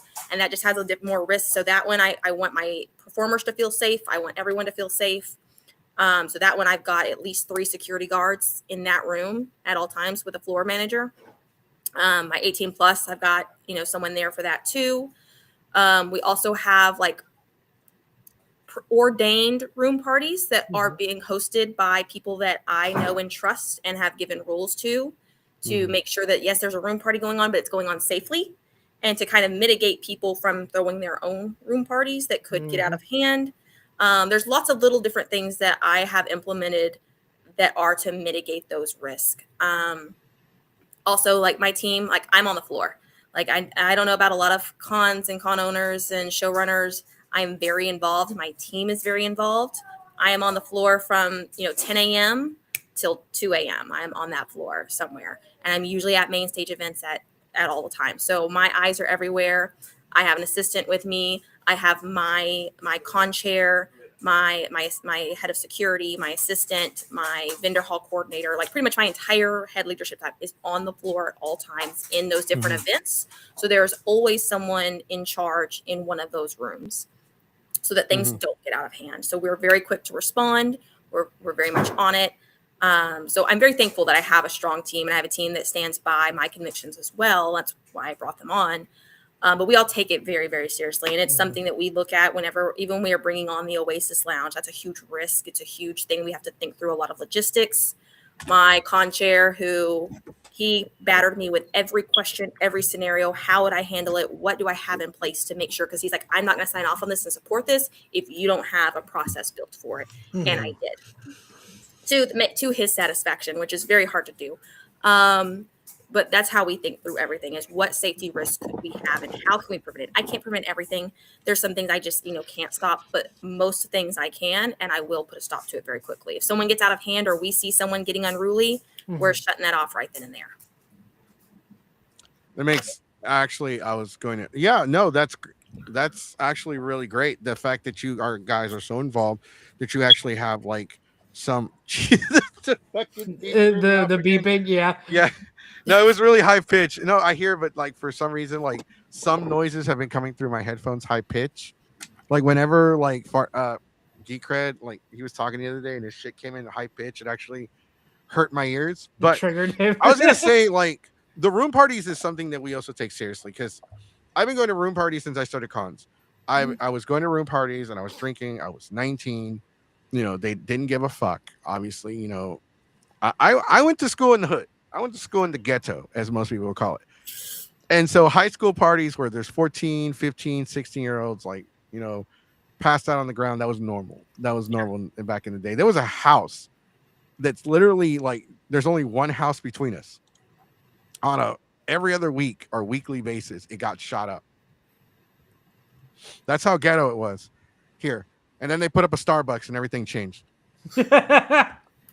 I will say this, like, it's really good. Like, it's really important that you guys are like, okay, like, look, this is an art thing, but this is something, it's sanctioned a little, because we do a party with Delta. Yeah. And we have like this 3-room suite thing that we have connected, and the doors are always open. Like, we do not close them. The staff for Delta has 24 access to my room. They better knock first because I will be asleep, and I will throw stuff at you if I think you're breaking into my room. But we told them, like, hey, look, like, because one year they're like, hey, we saw some people going to that room party over there, and they look kind of young. Like, that room party? Oh, really? I'm like, yeah. Do y'all want to go in and check? Y'all can. And like, they walk in there, and it's my friends, and they all look young from a distance, but then you get close, like, oh, Jesus Christ, my bad. You just call us old? Like, what the fuck?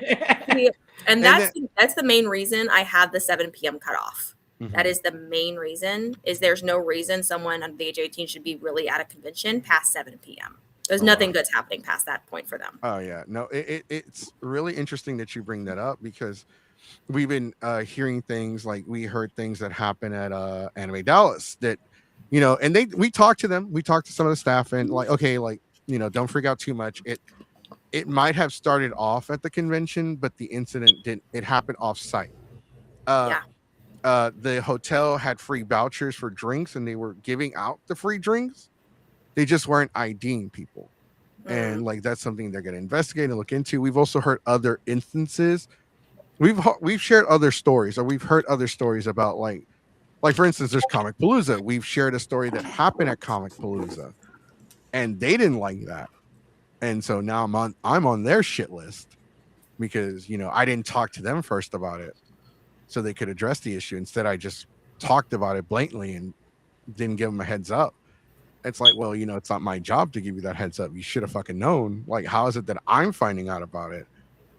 And there's lots of stories here and there, and that's something that we take very seriously. Like, we have rules for our room party. We ID at the door. We ID you. We give you a wristband. When you leave and come back, we will check your wristband. Yeah. If it's been tampered with, we have to recheck your ID. Yeah. You can if you pour someone a drink, like if our bartender doesn't pour the drink for you, you have to pour the drink in front of the person you're making it for. Like, that's another rule. Like, you cannot like you pour hide your own behind drink, and can't do it in a fucking corner. Like, Yeah. Thank you, Sonic. I was like, God, I can't think today. Fuck. But yeah, you can't hide in a corner and pour it oh, hey, look what I brought you. Like, what the fuck is that? Because we ID'd, like, when we started IDing, because I was talking to one of the staff members, and he's like, hey, like, yeah, man, I was talking to my son. I'm like, hey, you going to that room party? I'm like, no, they're IDing people. And he's like, dude, that was the smartest decision like that y'all made. Yeah. We do that too. We have an 18 plus wristband and a 21 plus wristband. When you get it, so you can get into the events after hours, at registration, you have to put it on your wrist. You cannot put it on your badge. We have to put it on your wrist. If it is tampered with in any way, you have to go back to registration and re-get a new wristband. We implemented that last year too. In the comments, there's a question. Okay. Would you like me to read that? Yeah. Sonic, what is your view about parents who want to take their kids in with them past 7 p.m.? Are you hard forcing as a con owner that's your right, or leaving to the parents' choice at their own risk? So anything after 7 p.m., whether it is like ecchi or adult, it's 18 plus. So except for the common areas in the lobby, because I can't restrict that, you cannot get in without an 18 plus wristband. And no, I don't. No kids. I actually did have some people who were staying at the hotel last year. They weren't even attendees of the con. They were just staying there, I guess, as a family vacation. Parents saw the rave and were like, can we go to that? And we're like, yeah, you can buy a ticket, because we have just at the con, you can buy just admission to the rave at the door. So if you don't want to come for the full con, you just want to come for the rave that Virtuous Sekai puts on, you can come for just that. I think it's like $10 or $15. Like, yeah, you can go there, but your kids can't come. They're like, oh no, that's fine. They went and put their kids upstairs to sleep and then came down and partied with us. That was pretty cool. But no, I'm pretty hard at enforcing that, just because it's not an environment for kids. Even if it's not ecchi related, there's cursing, there's everything else. And it's just, people just get kind of weird and tensed up when there's children sitting there. And so, yeah, that's not the vibe we want. So no, I'm very hard with no children past 7 p.m. I mean, I can't kick them out of the lobby, but you're not going to be able to get into anything. Okay. I was going to bring up the question, but I didn't want to interrupt Jesse.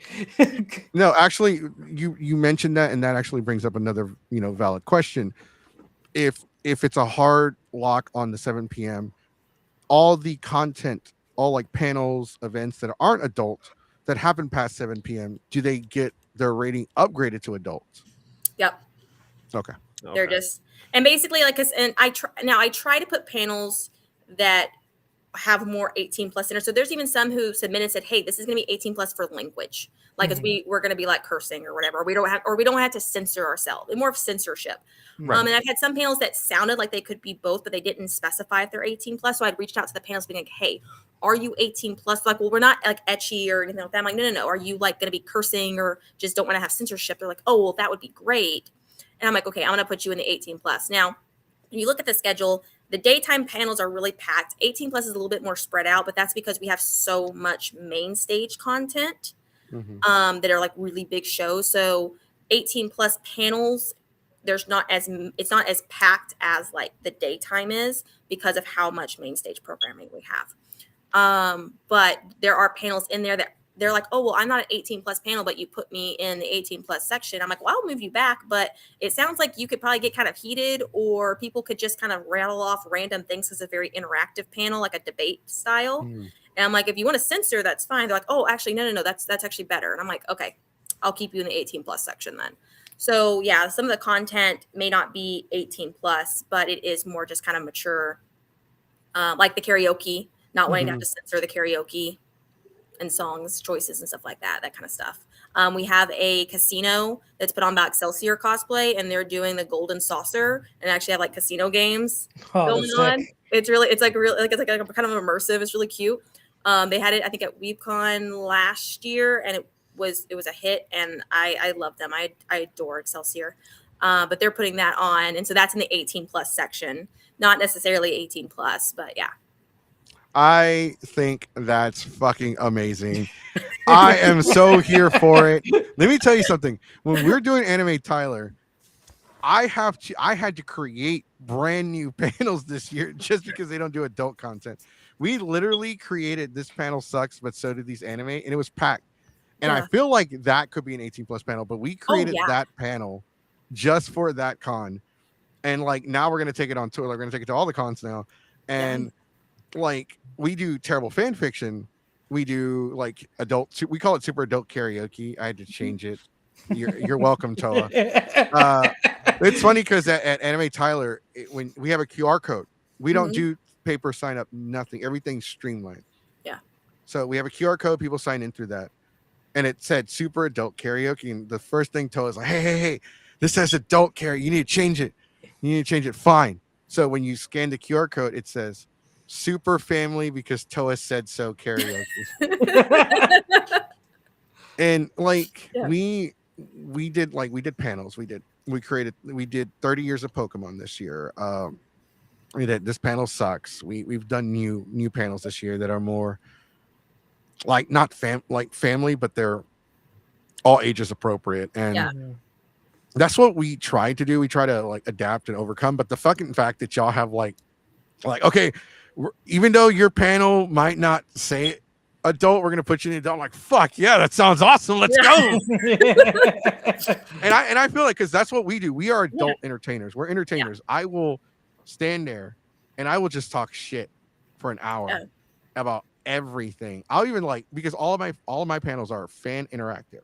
Like I encourage people like, look, during this panel, you're allowed to troll, you're allowed to boo, you're allowed to scream, you're allowed to yell. But if you troll me, I will troll back. Yeah. I'm like, and because people are like messing with me at Anime Time, I'm like, hey, you in the cheap seats. Yeah, you in the back, keep it down. And I'm like, I got to cater to my VIPs. And I'm like shaking the hands of the people sitting in the front. Thank you, sir, for spending your money here. But we are in Tyler, Texas. Can't do adult one out there. We were in Dallas. It would have been whatever you wanted to. Yeah, because Tyler, Texas is very more conservative. Yeah. Very. Yeah. And so but that's one thing we're good at is we're good at adapting. And I appreciate that you're like, look, after this hour, like, should your kids really be around a bunch of weaves that already started drinking 2 hours ago? Yeah. Like at 7, like we've started drinking like, oh, it's 12 o'clock. Yeah. 12 o'clock somewhere. Yeah.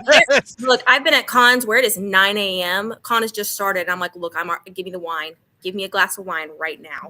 That happened to us at 8 con. We got there at 8. They let us check in. Yeah. By 11, like it wasn't even 12 yet. I'm already like, I'm gonna take a nap. And then once I start drinking, well, even in general, I have the mouth of a sailor, so I always have to censor myself anyways. But once I start drinking, it's really hard. So it's you want me on stage, the floodgates are out. Open. Yeah. So I don't want to censor myself. What I'm hearing is we need to have you at one of our panels. And just give you a mic. just all right, here you go. Just look, I've done many filibusters before. Okay, I don't tempt me. But even with panels that are even family friendly, there's been some that have come through on my applications that I'm like, look, low key, this is fire. Do you care if I put you at main stage and make you part of main stage programming? And they're like, yes, and I'm like, cool, because that is like the cool, like there's one that I can't wait to do, and I was even told them like, look, if you want prizes, I am happy to like sponsor and like put this as part of like official Otaku Odyssey, because it's a prop building competition. You get a bunch of random craft supplies that are just put on the table, and you're given a theme, and you have to compete and build a prop in 5 or 15 minutes. And they have multiple rounds. I was like, dude, that sounds so sick. Like, that's sick as hell. Like, do you need more supplies? Do you need prizes for this? Can I put this at main stage? Like, Can I help you? Yeah, can I help you? I'm not putting this in a panel room. You're going on the freaking stage. And they're like, yes, but no, you don't have to give us anything. No, that's fine. I'm like, no, seriously. I'm willing to like invest. I'm going to invest. This is Shark Tank. I'm investing in your company here. You're getting main stage. Because I want panels that do great. And I was actually trying to put karaoke on main stage. I just have too much main stage programming. Otherwise, because I do have an incredible stage. My partner works for a lighting and staging company, and my stage is, especially for the size we are, is insane. And for production level, I really wanted karaoke to be on the main stage, but I couldn't make it. I would not put it on the main stage, because I think karaoke is better being off to like a side stage, because it gives you like a chance to. So I'm gonna like, this is why I said like I want to throw my name. Like, you can choose somebody else. I don't care if you choose somebody else, but I want to throw my name in the hat for karaoke next year. For one, I'll run it all day. I freaking love being busy. Like, if I'm not busy, I will literally sit in my room and be like, oh, this sucks. I'll sit there for 5 hours straight. Like, ugh, there's nothing to do. I'm hungry. What the fuck? And then the podcast comes around. Oh yeah, I had fun. It's like that. But like, here's the thing. I think karaoke is important because, for one, it's somewhere where you can kind of go and secretly drink with nobody noticing you. Because I see y'all hiding them bottles. Y'all ain't slick. Yeah, but like here's the thing that kind of sets me apart from everybody else. Like, we do something called community songs. So, to give you some insights, we started the community songs way before San Japan, but I use San Japan as like the prime example as to why we do them. At San Japan, we had 400 signups in one night. Oh my god! And we were averaging 10 to 11 songs per hour. Like, and people are going to sit there and be like, well, 10, 11, that's not a lot. Shouldn't you have done like more than that? That's a lot. That's like 3, 4, 5-minute songs, my guy. And people were getting mad. Like, I sat here for 3 hours and y'all never once called my name. I'm like, oh, well, it happens. It was literally a 4-hour wait limit. It was a 4-hour wait. And it's like, we do community songs. Okay, I'll go on the stage. Okay, we're going to do the bad bitch round. Like, if you feel like a bad bitch, and we'll invite everyone that feels like a bad bitch to the stage. I don't care what your gender is. If you feel like a bad bitch, we do bad bitch. We do like queen. We like do the queen round. We do our king round. We do punk, emo, but it's like songs that will like Skater Boy or Black Parade or a Lady Gaga Bad Romance, where people can come to the stage, and we'll have like 10, 15 people on stage singing all at once. Oh, that's and like nobody gets a mic. Like, y'all better sing loud. Y'all better sing proud. Acapella. No, well, it's not acapella. It's karaoke. But Sonic has seen it. It works. Yeah. It's a really good like way to get people to break their. It gives everyone a chance to sing. Yeah. It gives people that want to sing but don't want to be in the spotlight. Yeah. I actually really love that, because I'm the person that until like I'm like several drinks in, I'm just gonna sit back and I'm just gonna sing along with the person singing, and then once I get several drinks in, then I kind of get that confidence up, and then I would. But I'm the person that just sits in the crowd and just screams and sings. So I love the community aspect. Mm-hmm. The community aspect is something that, because we have a lot of the members of our group are very introverted, I guess is what I'm trying to say. Like, everyone. Like, yeah, I'm the loud, obnoxious one, but I wasn't always like that. When I was going to go, I did ROTC in high school. I was going to do it in college. I was going to go into the army. Like, I wanted to do all that. So they made me like a commander, and I had to be loud. I had to scream commands. I had to learn how to do certain things. So I kind of learned how to be like, project my voice and just be like, you know what, screw it. Just say what you got to say and just get it out there. And so like our group is like that. Like 17, when we first met him, he didn't talk for for like a few months, and now he won't shut the fuck up. You know, Diamond was the same way. Sonic, you know, didn't really say much, and now Sonic and everybody else, Diamond especially, 17 especially, fart knocker in the fucking Discord making memes about me, especially. They'll troll the shit out of me, and it's like that's part of like the gag though. Like I'll be like, oh, I hate this group, I hate y'all suck. But like I purposely give them material to like troll me with, because they were all quiet and they were all like they didn't want to interact in their shells, and like I kind of broke them out of their shell. I'm like, hey, just make fun of me, it's okay. And that's what we do. Like that's what the community song is about. Like we want to bring people that normally wouldn't do it, and there's a lot of people that would like never go on stage, but they want to. And there are people that like we do more than the community songs. We now started doing like, okay, our next karaoke song is the cha-cha slide. So like a bunch of people just jumped up and started doing the cha-cha slide, the Cupid shuffle, and the wobble. Yeah.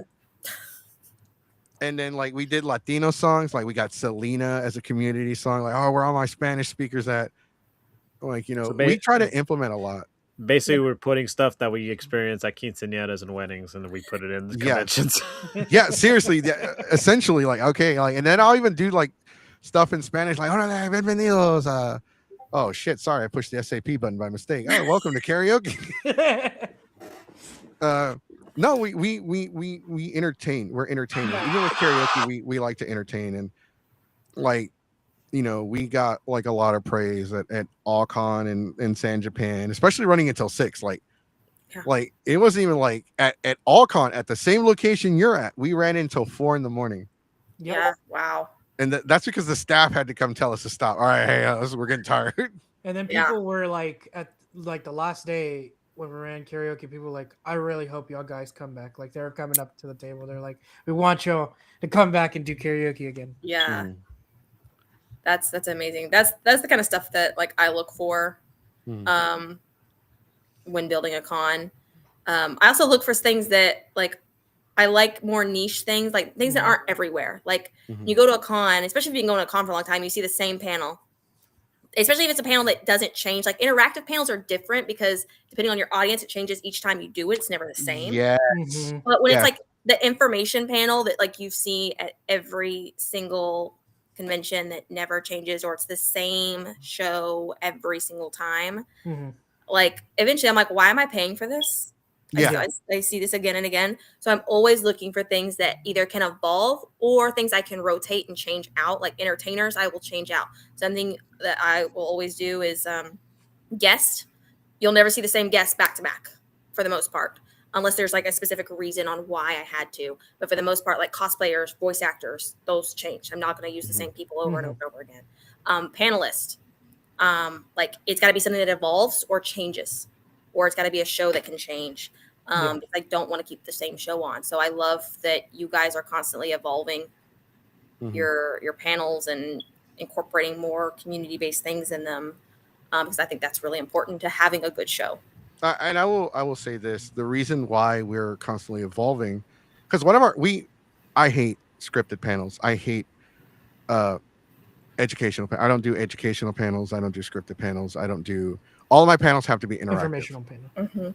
And like we have Asian Alex, and that's his legit nickname before anybody gives me shit for it, because he does a Resident Evil panel, and it's very like lecture. And I've told him like, bro, like, because I'll attend his panel to help him. Like the first time he did it, he stood there and just talked. There was no visual aid, none. And I was just like in my chair in front of him, just doing that. And I was just like, he's like, okay, what's wrong? Dude, I'm ADHD, right? He's like, yeah. Okay, well, I'm also dyslexic, right? He's like, yeah. You need a visual aid. And then he so he did that for Allcon. He had like 7 slides with like a bunch of information per slide. I'm like, you can't do that either, bro. You got to have like a big old Leon picture and like 5 big words. Picture him in like in bold, like the words and stuff, and have a short sentence. Yeah, you need to have like as little information on the slide. You can give all the information you want, but on the slide, just have points, bullet points. Yeah. because I worked for a Medicare company, and making presentations was what we had to learn.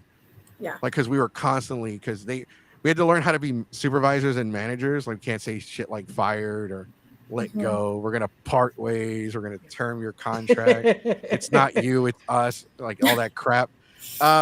And so presentations was something we had to learn. Like, they would critique us if we had way too much information, or they would critique us if we didn't have like enough information. And like, you had to spend like a minute per slide. You had to be constantly like capture the attention. And I try to I've been helping him with that more and more. And like, I guess going back to my earlier point, the reason why we are constantly evolving, because we try to help other panelists, like my friend. We even have our own panel. It's called Making Your Own Panel 101. And the thing is, like, during that panel, I'll sit with the audience and I'll like talk to everyone one at a time. Like, okay, what kind of panel are you thinking about running a panel? And if you are, do you already have one in mind, or you're kind of like thinking about it? And I'll ask each person individual questions, and I'll give them advice based on what they're trying to accomplish. And I will tell them from the get-go, look, what works for me might not work for you. You have other panelists like Pixelation, Zeros to Heroes, you have Suffering, you have me, and you have other people. Like, I just listed off like the bigger ones, and I'm like, they do educational panels. Zeros to Heroes do game shows. Pixelation does like tier list. I fucking hate that, but that works for him. It does not work for me. The way he structures his panels is different. He has to be scripted. I cannot. And I can talk, and I'm like, you have to take what you want and you have to work on it. Like, and I'm straightforward with them. Like, look, the first time you will host a panel, it's going to suck. Yep. Like the first time, like when anything you do, your first time, it's gonna suck. Right. And it's not like, okay, well, and this is going to my audience. When I say it's going to suck, it doesn't always mean that you're going to have an empty room. You could have a packed room. But like the first time you host a panel, you're going to like forget stuff, or you're going to skip over shit. The dogs. Sorry. Yeah, so like I said, they're huge. My Great Pyrenees is like 150 pounds, and the other one's 110 pounds. And they're scared to death of storm, so it's thunderstorming outside, and they're literally crawling under the side tables, like hunkering and like lifting the side table up and down. And like right now, she's trying to get under the little table that I'm on, and they're like, I'm just like, what are you guys doing? We can hear them bunkering, actually. They're bunkering down. They're like, I can hear them moving and stuff. Yeah, they're just. We can hear them moving the tables, and I can kind of hear breathing. And that's crazy because they're huge dogs. They're scared. But this little ankle biter over here, like the minute he hears a storm, he's out the door barking like he's gonna do something. Yeah, he's hunkered in the corner. Like, look how big he is. Oh my god. He's like, hey, don't put me on camera. He's like, what is that? Camera? Can I see? Heroes. Oh, it's hailing. Oh my god, it's hailing. This is the size hail. Oh, see, that's the hail they were talking about for Anime Tyler. What's going on with the Dallas area? I thought it was a mothball. Yeah. My partner walked up. He goes, "Look, it's that big. It's hailing. It's a mothball. Golf ball. Free mothballs. Free ice. Go out there Free with ice. a cup. Like, because that's what happened at Anime Tyler. As soon as we got there, like 20 minutes later, boop, boop, boop, boop, boop, boop, boop. I'm like, no, our stuff. And it was like, okay, we're fine. We parked under a tree. And then Mexico, he's like, I need to get the belts, and we're like, oh yeah, I'm about to run out there, and it's still hailing. I'm gonna run out there and get the belts, and like, don't. He said that in front of everybody, and he was like, I'm gonna go in front of the entire hotel. I'm gonna run out there and get our shit. And everybody's like, and no. Like, easy, stupid. You don't understand. Those are my belts. Those are my championship belts. If I don't make it, you're stupid. You're stupid. Don't forget, you're stupid. And I'm like, okay. And then I'm like, I even said, if I die, you keep 17 away from my funeral. Yeah, he in charge me. He's like, you're gonna be in charge of my funeral. I don't trust 17.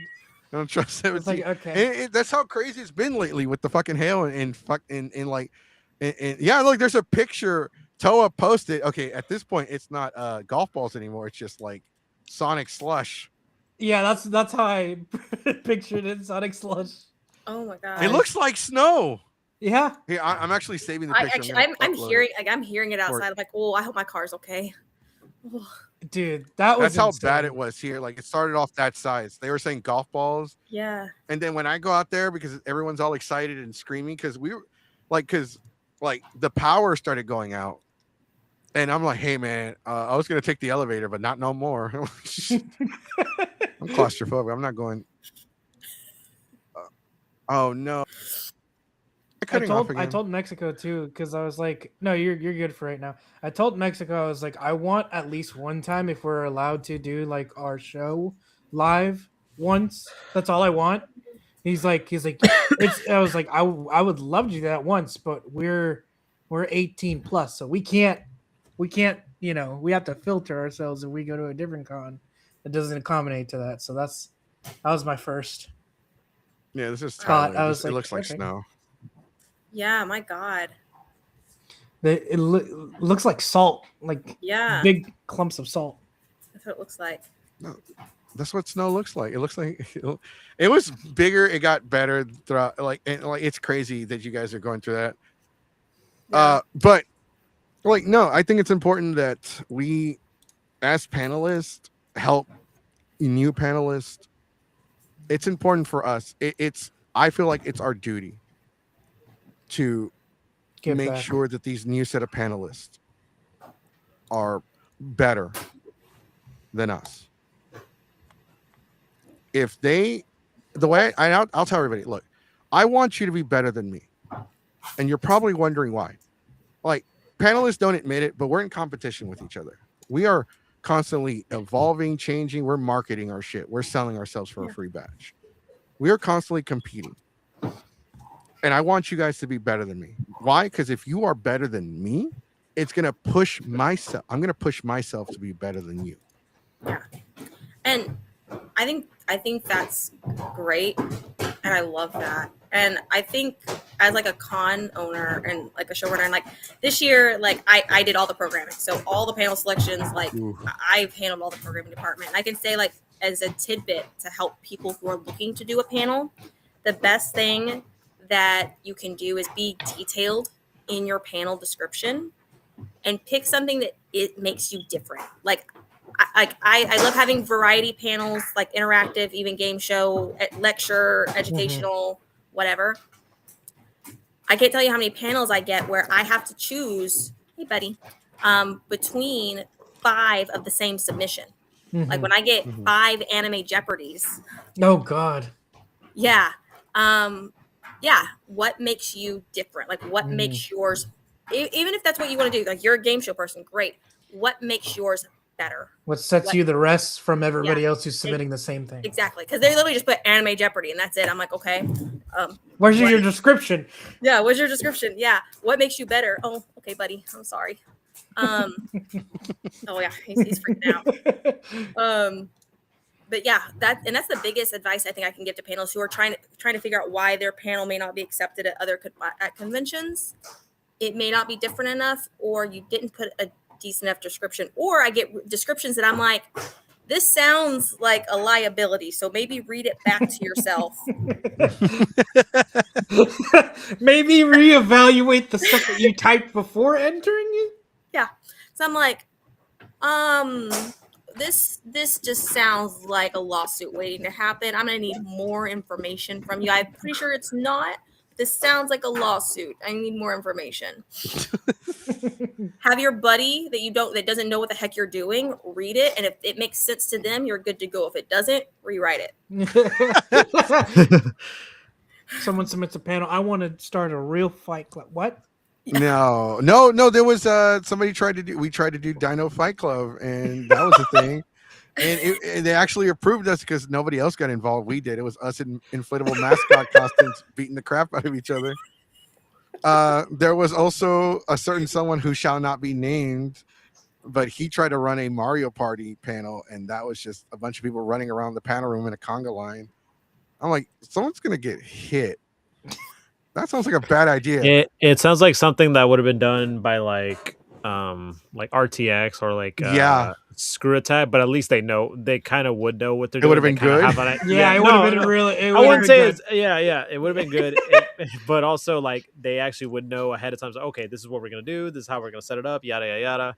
It's kind of people to supervise. Because I remember they did a panel. It was called Amiibo Cockfight. So basically, what it is. So yeah, I know. So here's the story. So basically amiibo are these little figurines that like if you put it in the game. Yeah, they, the Wii ones. Yeah. The loser had to get theirs destroyed by a blender. It's pretty funny, and actually, it turns out that one of the amiibo actually broke the blender. Yeah. Because they're all hard plastic. They are very hard plastic. But it was kind of entertaining just watching. It was like, What was it called? It was called Amiibo Cockfight. Okay, how do we make that family friendly for all? I mean, for Tyler, Texas. Amiibos. Anime cockfight. Now we gotta remove the word cock. No, class. There you go, amiibo class or something like that. Amiibo class. Debate and destroy. There you go. Oh, don't. Before we continue, we're not going to submit this for next year's Otaku. Maybe. Hold on, we got to rebrand. There was a panel that I saw like at a con happen, which if I could make it work, I think it would be great because it was pretty funny. This one you did have to pay like $10. You had to pay $10 to participate, but it's because they brought their full bar, and it was you just get a drink made by your vibes. You like.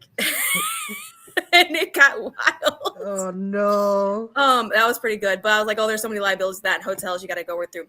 But there was one that I had come through, and I won't give too many details because it's a very particular panel.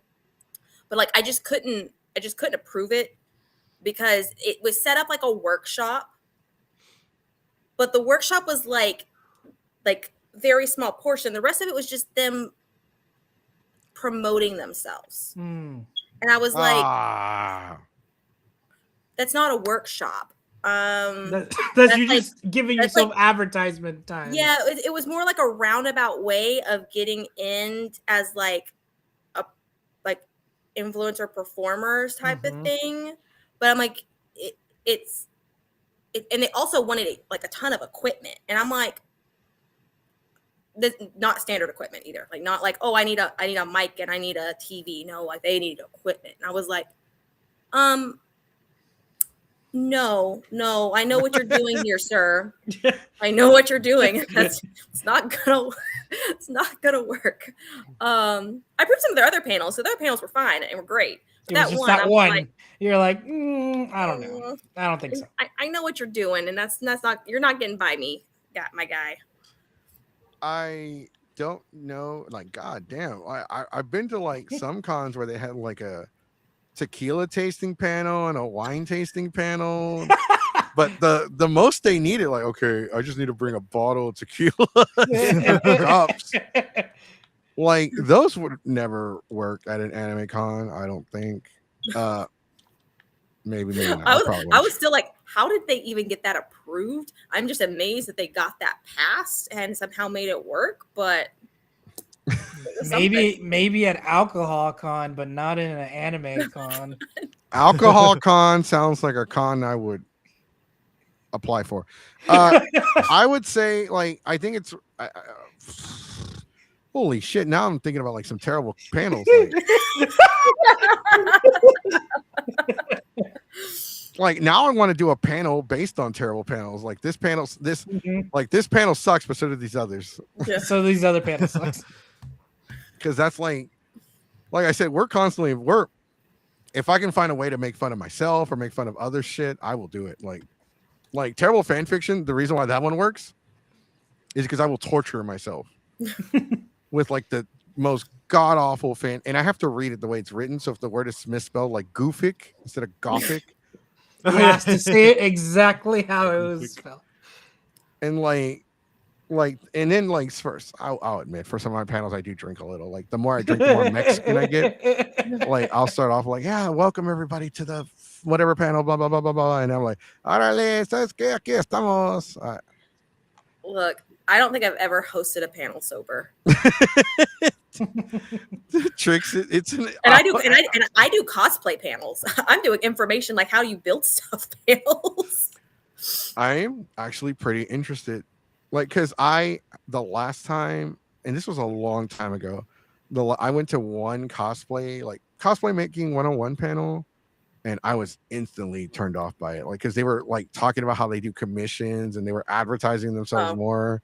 No. I was like, bro, I don't need to hear all that. Like, tell me how to set up Make my goddamn. something. Cause at that point, I already been through like 2 sewing machines. I'm like, tell me how to set up the damn sewing machine without breaking another. Yeah. Like Yeah. it was getting that bad. I Yeah. like you. Okay, so that adds another like notch to your, I guess, your notch list. Like you're an award-winning cosplayer. Mhm. You're a panelist. Obviously, you're at this point you're just an entertainer, but Yeah. you're also now a businesswoman. You're a Yeah. business person. You are now gonna hopefully you're now Run a running the con. show, and it's like, and people don't realize there's a lot of stress, and we've talked about earlier in the show, but there's a lot of stress that goes into this thing. Might not seem like it, like the day of the show, but if you guys have ever sat in a con ops room and you heard somebody cussing, that's pretty normal. Yeah. Yeah. There's a lot that goes into it. There's a lot of fires that people have to put out, and that's not bad. It's not a bad thing. It just happens with the con. You just have to be. If you didn't yell, you would be more stressed out than you actually were. Yeah. Yelling is part of the. I will say I've been pretty lucky that my team is really great. We do a lot of planning beforehand. So I do all the admin work beforehand. And when I get to the con, I basically go to my con chair and who's essentially my assistant. And I'm like, look, we've set everything up from here. I'm going to be on the floor. If like a true fire is happening, you come get me. Other than that, I trust your decisions. And I mean, like, there better be a freaking fire somewhere. Or like there better be a legal issue going on. Other than that, I trust your decisions and I trust my team very much. So handle it. Take care of it to the best of your judgment. If you feel you need to get me, come get me. If I'm on the floor, that's fine. I'm on the floor, come grab me. But I trust you guys. And they run their departments. And the way is I have my hand in several departments. Like I've done the cosplay, I've done paneling, I've done several different aspects. But if I don't know something, I hire an expert. Mhm. I do have that much humility that I can be like, I don't know something, I'm going to hire someone who knows more than me to run that department. Mm-hmm. And I trust them. But there is, in the con op rooms, they're usually yelling at each other. There's a few of my department heads who are just like yelling and screaming at each other. And it is what it is. It happens. They got to get it out. As long as they're happy and can shake hands afterwards, that's all that matters. And they're not killing each other by the end of it. Yeah. Well, you can do that after the con's over. Yeah, after the con's con's over. I don't care what you do. Until then, you're both alive because you're not getting out of this. Figure it out. It kind of reminds me of Family Guys. Like, oh yeah, getting shot in the foot doesn't get you out of service anymore. You got 2 dead guys guarding ammunition. I was gonna say, like, okay, I know we talked. Brain. I mean, this is it's one of those, like, I kind of messed myself up. Are you don't have to answer this because sometimes people are allowed to say or not allowed to say, but have you worked with other cons and has that experience like added to this? Yeah. Pursuing. Yeah. Like staff, like I said, I've worked in the cosplay departments. I've done the cosplay coordination. I also have lots of friends, like very, very close friends and advisors who've worked those roles. I've talked with other showrunners. And, there, especially after Oasis, there was a little bit of kickback because I, was this new person on the block starting a convention. And, oh, that's so sweet. MacGyver tactics. There you go. I love that. But being a woman in running a con as a cosplayer, a female cosplayer, starting a convention, I wasn't taken too seriously. Really wasn't. I mean, lots of people try to start cons. Mm-hmm. They don't have that business mindset. They don't have those logistics skills, and it doesn't work out. So I took it very much like I understand why I'm not being taken as seriously in the beginning. But once I had Oasis and it was successful, still being like, you lucky you got a lucky break this time. Let's see how long that goes. And I think that has been something that, I've had to overcome, and still continuing to work in the industry, continuing to work with other cons, still doing logistics, still doing coordination, emceeing. I've kind of built back that respect and gained that respect. Do I necessarily need any approval? No, I'm going to do what I do anyways. But yeah, it did come, and it was an obstacle that I did have to overcome. So yeah, it is what it is when it comes to owning a con. It is a shift in how con owners like talk with me and how they employ me a little bit differently. And they're like, they even had them going, aren't you above this now? And I'm like, why would I be above doing this role? Well, you're a showrunner now. You should only be at that level. Why would you step down and go into like a staff role? And I'm like, I do it because I'm here to support the community as a whole. Just because this isn't my convention doesn't mean that I'm not going to be here to support something that is very critical for the community. And I'm going to make sure it runs well. Well, doesn't that mean we're competing? I don't care. I don't. So yeah, it does influence how I run my cons, and I do get kind of that backdoor view of things. And I'm just like, you know what? I'm going to make sure that I stay true to my roots. And I've told my partner and my con chair, if I ever deviate from our mission and our goals, you have the right to slap me. Like, you could just give me like a quick slap, like right across the face for it. Because I never want to lose sight of that. It's really important to me. I don't want to end up like some of the people that I end up working for. I don't want to be that person. I never want to lose. Like, I was criticized for being a fan. They're like, well, you're a con owner now. You don't get to be a fan anymore. You don't get to be a con attendee. You're never going to be respected if you're on the floor at the rave or being in panels. You're never going to earn your respect. You can't be a fan anymore. And I'm like, that's exactly why I'm here. I'm a fan. I am a fan first. I'm never going to stop that. I got criticized because I am the mascot and I do still cosplay. Oh, you're not going to be taken professionally as being a cosplayer, at an industry party. You're at a con. You need to be in your business outfit. And I'm like, I'm a cosplayer. No, we're weebs. We're literally at cons to dress up. I'm going to dress up. What commercial was it? Sonic was like, it's what we do. Like, they said that. Oh God. Damn. Sonic said that, and it triggered a flashback. Yeah, it unlocked the memory. Yeah. And now I don't know what it's from. I was gonna say though, it's what we do. That's what we do. It's not Modelo.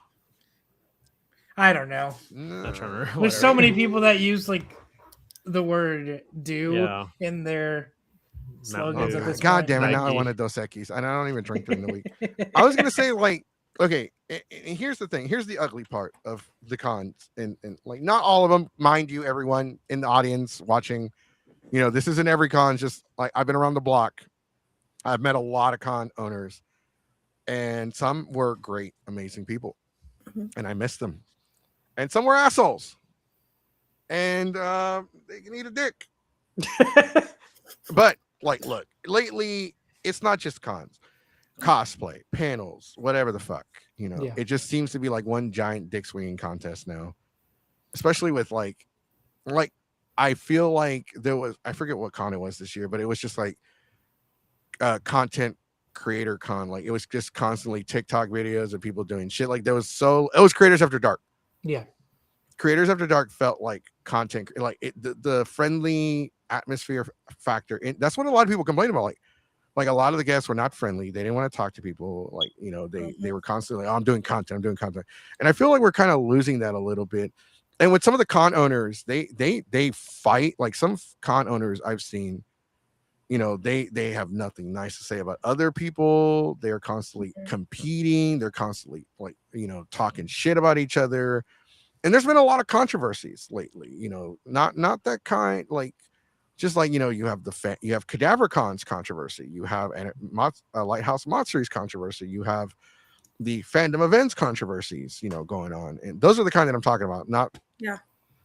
And then, like, we're losing, like, we lost a bunch of cons, we're gaining cons. And like, I really liked the fact that you have worked with these cons and you stayed humble, and you're about the community, you're for the community, by the community, and you're keeping that goal. Like, this is what we are the community. We are here to help it. You didn't say it, but I feel like the message is we're here to help it heal. That's nice. I like that, because it has It's evolving. And now with Collecticon being bought by TKO, something's going to break. Yep.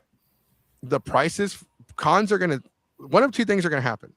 Well, one of three things. Collecticon's prices will go up. It's only a matter of time. Yep. TKO, all they give a fuck about is money. Yep. They're like that with the WWE. They're like that with the UFC. For you wrestling fans and fight fans out there. They're going to raise the prices. Now, other cons are going to see this, and they're going to raise their prices. Look at, I love DreamCon. DreamCon is an amazing convention, but it is hella expensive. It's like, what, $200? Or close to it? Yeah, I think Comic either Palooza 200, is like 300. 150. Anime Matsuri for some goddamn reason is 120. It's insane. Last time I checked. Comic raises their prices every single month. And that they passes lower their by. standards every single year. Yeah. And like they have no fucking excuse. DreamCon, I can kind of see that. That they had Megan Thee Stallion. Okay, I'll pay.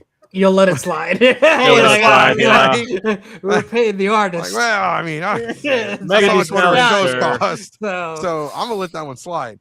But DreamCon was amazing overall. Like, you know, it has a friendlier atmosphere than a lot of the bigger shows. A lot of the bigger shows, people have a criteria. They have like, okay, this is what we're gonna do. We have this. People don't have time to stop and smell the roses. There isn't as much fan to fan interaction there amongst everybody. Where it's like the medium smaller cons, it's like it's almost impossible to go to a con the size of All-Con or Tyler or at this is their debut year, but Otaku Odyssey, it's gonna be difficult to go to a con that size and not make a friend. Yeah. Like you're gonna meet someone, you're gonna talk to him, you're gonna make a friend. It's almost, if you didn't make a friend, that's because you didn't want to make a friend. At a bigger convention, it's harder. Yeah, you put like people no effort, are basically. Yes, absolutely. Sonic nailed it. It's nice to know. Okay, we have another comment. Sonic, I'm gonna let you take. Okay, so there are two of the same comment. So I want to give a quick shout out to Cajun Psycho and Street Center TV. I think they're the same person. So yeah, so they basically wrote, I don't even cosplay, and I learned some of the best MacGyver tactics that may save my life one day at a JF&K panel. Can you also read the JJ? They both wrote the what? Can you also no, they both wrote the same thing but added haha. Yeah, Can one you added also- haha. Can you take it? Can you also read this one as well for us, please? Okay. It's nice to know that a con owner is legitimately a fan rather than a business person treating it as a way to make money. And yeah, because I've seen a lot of, and Goku mentioned that earlier, there's a lot of experiences where I've seen conventions where it's clear that the owner just doesn't know what the hell's going on, doesn't have any knowledge, no basic knowledge or anything like that. And you could tell just by looking at it, the way it's like laid out, the guests, etc. But then if you go to a convention where, okay, the person knows what they're doing, like they know, okay, this is what we're doing, we're going to do that. And it's like, okay, well, this is exactly what a con should be. You know what I mean? Like, I feel like if you're going to like be part of the convention scene, honestly, like if you're going to own a convention, like you got to at least know basic knowledge of it. You know what I mean? Oh, yeah. Not just buy it and then have these people, okay, you work on it and we'll make the money.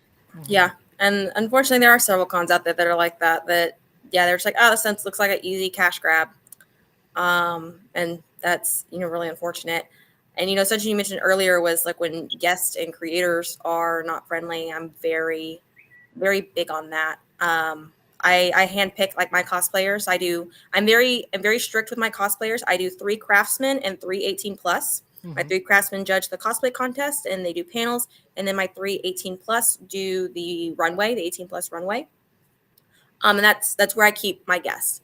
And I'm very selective of who I pick. One, I pick people that that aren't my like friends, but people I know in the community or I've worked with or who I have seen guests and do a wonderful job. They interact, they're friendly, they have a great presence. For craftsmen, I don't really care about this social media following. I care about their expertise level, their craftsmanship, and how well they can booth. There are some craftsmen who are amazing craftsmen, but they've never really guested and just don't know how to do that social interaction. Or they don't have the interest of doing it. but craftsmen that are really experts in their field and can talk with fans and have a passion for cosplay. And then 18 plus a little bit, they have a little bit more push on following, but that's not my main criteria. My main criteria is friendliness, like how professionalism, and how you conduct yourself in just business talks with me, and how you conduct yourself out in the public. Yeah. Like, are you constantly in controversies? Are you constantly in drama? I don't put up with it. And are you friendly? Are you a down-to-earth person? And that's the criteria that I use for my guests. So I'm very, very particular in that.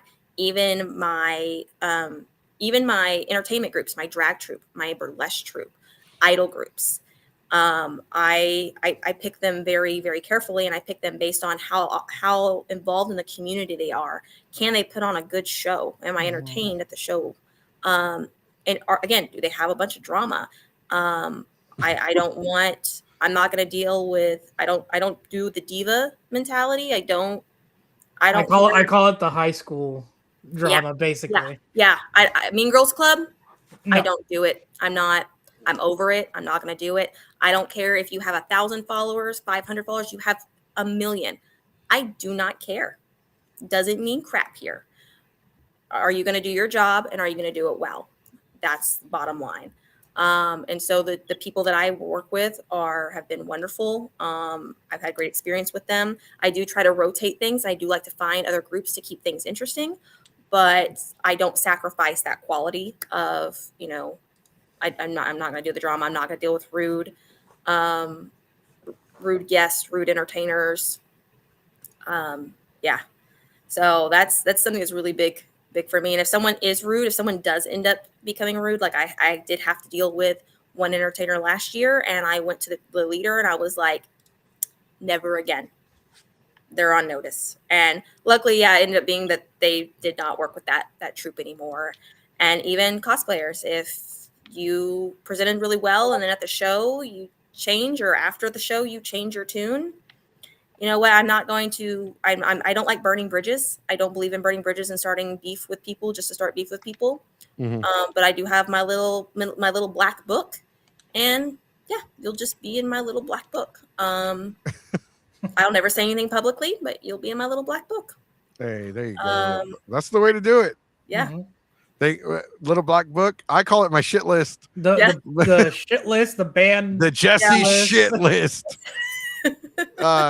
I will say this, look, and I do tell people all the time, like when they come to our panels, like, look, in this panel we do troll, we do joke, we do make, because I'm Mexican. I'm my family's from Mexico. We're from Mexico. I'm from Mexico. We are Mexican, so you will hear like a George Lopez thing every now and then. And I tell people, look, I actually like in this thing after our show is done, if I will tell people during the show, like, I'm going to troll. I will pick someone in the show and I'm going to troll them. I'm going to use them as my anchor or as my lightning rod. And then after the show, I will actually approach them like, hey, like, I'm really sorry. Thank you so much for being cool. Or I'll apologize to them. Like, look, I hope you didn't take that if like literally the it's wrong just way. a show. Yeah, don't take it the wrong way. It's just a show. It's just a show. And I will go out of my way to apologize to people like after, like, hey, it's just the show. And then some people like love it. Like we had some My Little Pony cosplayers who were like trolling during one of my panels, and they kept like, one of them was like all purple and shit, and I was like, I think she was like Pinky. Which one is the purple horse? Twilight Princess. Twilight Princess. Thank you. Thank you. Twilight Sparkle. Twilight Sparkle. Twilight Princess. So, Yeah. she was like, It's a different fandom.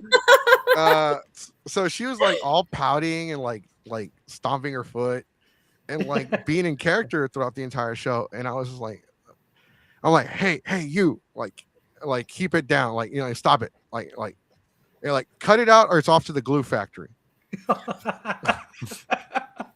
And then like I come and then I leave. I walk away, and like 5 minutes later, you know what? I am so sorry.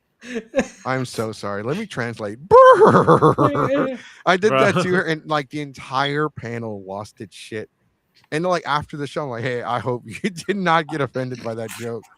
And she's like, no, she was like, I thought it was just part of the show. I'm like, yeah, you're right. It was. Thank you for being understanding. And I'll tell people like, thank you for being because I'm very cautious as to like, you never know if somebody's going to take it seriously or not. And I'll tell people like, look, this is a comedy show. We're here to, you can make fun of me. I don't care. Like, there's nothing you can say to me that my family hasn't already said. And like, but I think it's important. Like, if you're gonna like have a comedy show, you're gonna have a trolling show. Like, you know, at least let the audience know, like, hey, this is all for fun. And then if you do go, like, there are people that will go back and forth with me, and I'll like thank them or I'll apologize. Like, I'm so like, thank you so much for like doing all that, because they'll go off on me, and I'm all like making faces and shit. But like at the end of the show, I'm like, that was awesome, thank you. Or I'll be like, I'm so sorry. Like, can I buy you lunch? And I think that's important. I think it's important to realize that if you're gonna fuck with your audience, you should at least warn them. Mm-hmm. And if they don't want to participate, just don't involve them. And if you're gonna involve them and it feels like it went a little too far, apologize. Yeah. Apologize to them or let them know, like, hey, it's part of the show. And people are more understanding than you would realize. This is going out to all my people that do shows. Mm-hmm. Like, there's nothing wrong with it. Like, if you're an asshole to be an asshole outside the panel, that's a different story. You deserve to be in the little black book. Yeah. There's no reason to be an asshole to people. If these, like, your fans are your fans, they're the reason why you're up there performing. Yeah.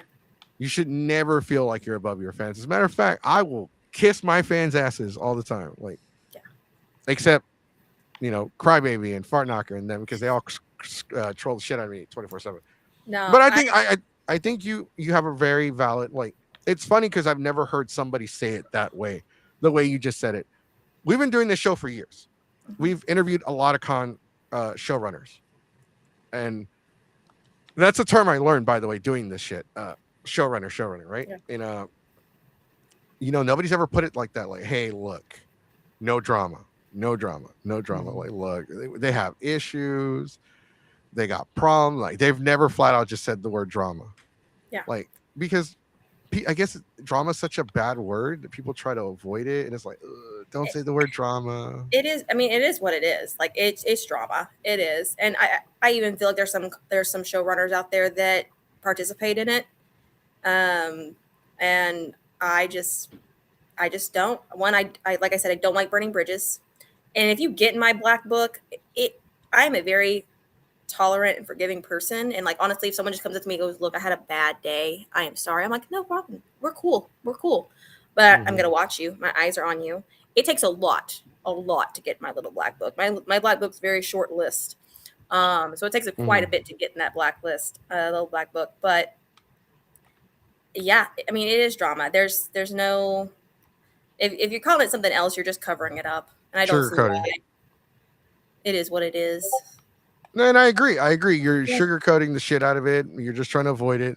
And so, and drama's not just panelists or cosplay guests. Some celebrities. Oh yeah, can be dramatic. I've worked with Vic, whatever the fuck his name is. Vic Mignon. I've almost gotten into a fist fight with Voltaire, the guy that makes the songs for Cartoon Network. Because you know, he was an asshole to me. Like, he said something racist, and I didn't like it. I was like, bro, I don't like. You could have at least said it to my face. Like, whatever. I'm not gonna get into that. But like, there are some drama queens out there. There are some drama queens that are guests, and you that bowl of M&Ms better not have green M&Ms in it. You won't be at my show. I get a writer like that, and I'm like, no. Nope. I did. Like, my guest coordinator, like, when we were planning our guest, they're like, okay, we're kind of thinking this, and this, and they give me some ideas. I'm like, oh, I like the idea of that one. Let's go. Let's pursue that one. Let's see how that one works. And there were a few talent, like celebrities, that they came forward that they're like, okay, here they are available. Here's the writer. And I'm looking at it and I'm like, I'm a technically first year show. They know that, right? They know I'm a first year and that this is my expected attendance. They're like, yes. And I'm like, yeah. And they scaled their guarantee for that amount. And I'm like, and that's the number they want to throw at me? No. They're like, well, no, they probably will hit. Like, there's a good chance. And I said, they want a huge guarantee that is half of what I budgeted for guarantees. Like, if you know, the shit hit the fan and I had to pay out guarantees. They want a first class flight. They want extra days. They want this, and this. No, that's thousands of dollars that I'm having to pay. that I could really go with someone like I'm a first year. I don't need to have that level, and one, I'm not going to. So yeah, no, it can be bad. It can be bad. I don't do divas. No divas here. They want filet mignon. You got a salt block. Yeah. No, yeah. Like I said, I was staff for Delta. I was staff for Ushi. I worked with San Japan. I worked with Kamikaze Con. I worked with Anime Matsuri. I Mhm. worked with Ikicon. I've seen the divas, and they can be out there. The whole green M&M joke. You think I'm joking, but it's a real No, it's thing. not. No, I've seen it. I've seen it before. It's a real thing, unfortunately. And like I mentioned, like my cosplayers being friendly, I also look for that for my voice actors. If I hear that a voice actor's like doesn't have a great fan interaction, I'm like, no. Like, oh, they're a big name. I said, no, we want the friendly ones here. And I will say the voice actors I have, like I've even got to like talk with them and meet with them like at other shows, and they are like several of them are so adorable and fun and will just sit there and just BS with you, and they are incredible. So I am super happy with the voice actors that I do have. It's amazing. Being voice talent, by the way, everyone, it's very, very hard. A lot of voice talent are now starting their careers doing fan dub stuff. Sonic here is actually an aspiring voice actor. He does a lot of fan projects and stuff like that. He's getting out there. Frost Elf is also another aspiring voice actress. She's getting out there by doing fan stuff. It's very, it's very crazy how the voice talents pool Yeah. has grown so far. But okay, so we are going to ask you, and like you we have to ask, and you don't have to give us a 100% answer because it's kind of a personal answer. But Okay. what are some of the panels and things going on at your con that you can be a little bit biased towards, and you're like, oh yeah, I'm looking forward to this. Like, oh, I'm definitely gonna try to check this out. Ones that like if I honestly could attend a lot of my panels, I would. Like, and there's even some of the panels I'm excited for that I just know with everything going on the day, I'm not going to be able to make, and I'm so upset that I'm going to at least try to stop by. I'm at least going to step in the room and like wave my hands at them, and it's going to be the prop building. Like I want to attend that so bad. The prop. I'm trying to remember what it's actually called. Let me see. I think I'll pull it up. It is called on Friday. Rapid Fire Prop Battle. That one looks so fun. Excelsior's Gold Saucer. Just looks so much fun.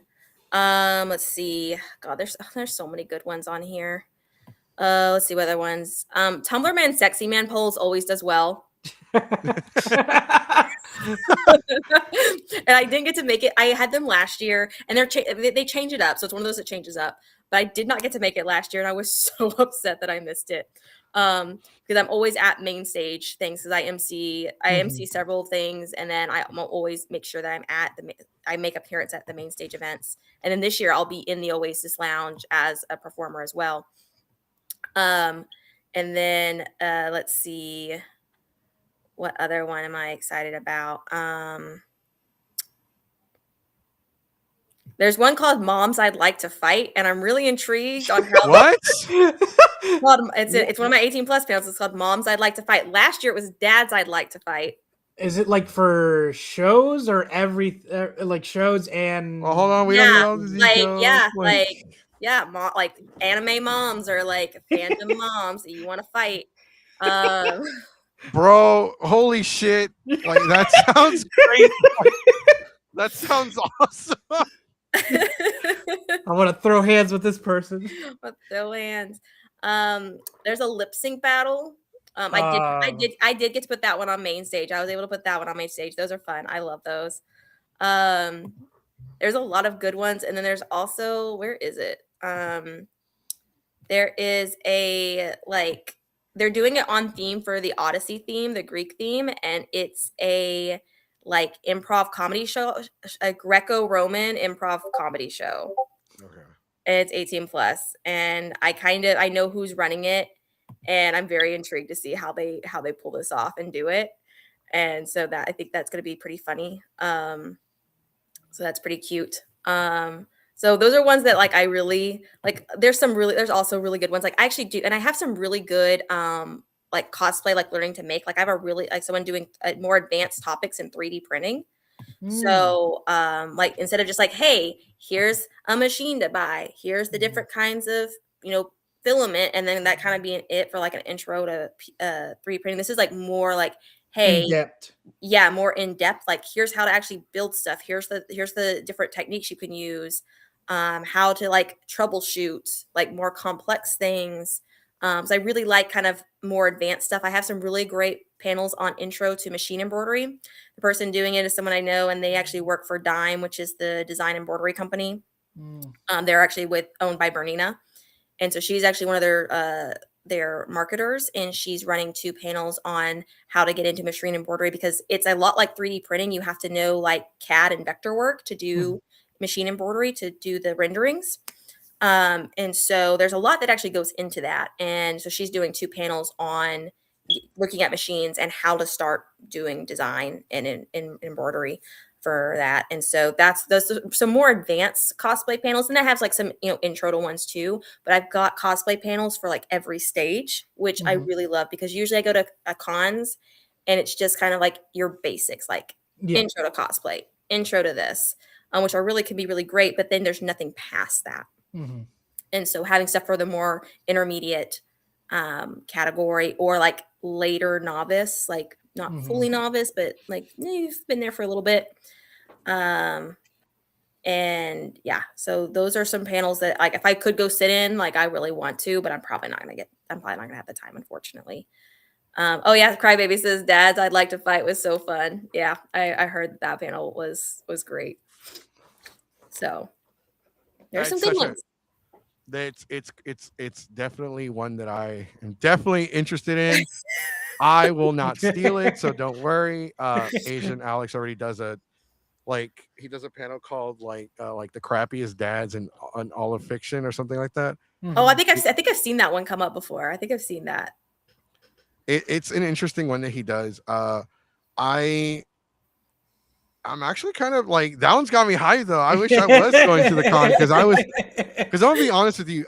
My plan was to go for Saturday, kind of just go and just like hang out with my friends and check it out, and like just be a critic and just walk around and just get drunk and be like, woo, I had fun, even though I passed out on the sidewalk. I mean, overall, it sounds really fun. Like I said, we've heard about the con from some of our friends, because they were convincing us to go. Like, okay, hey, y'all need to go. Y'all need to check it out. Y'all need to, because like you guys are like, con season's picking up now.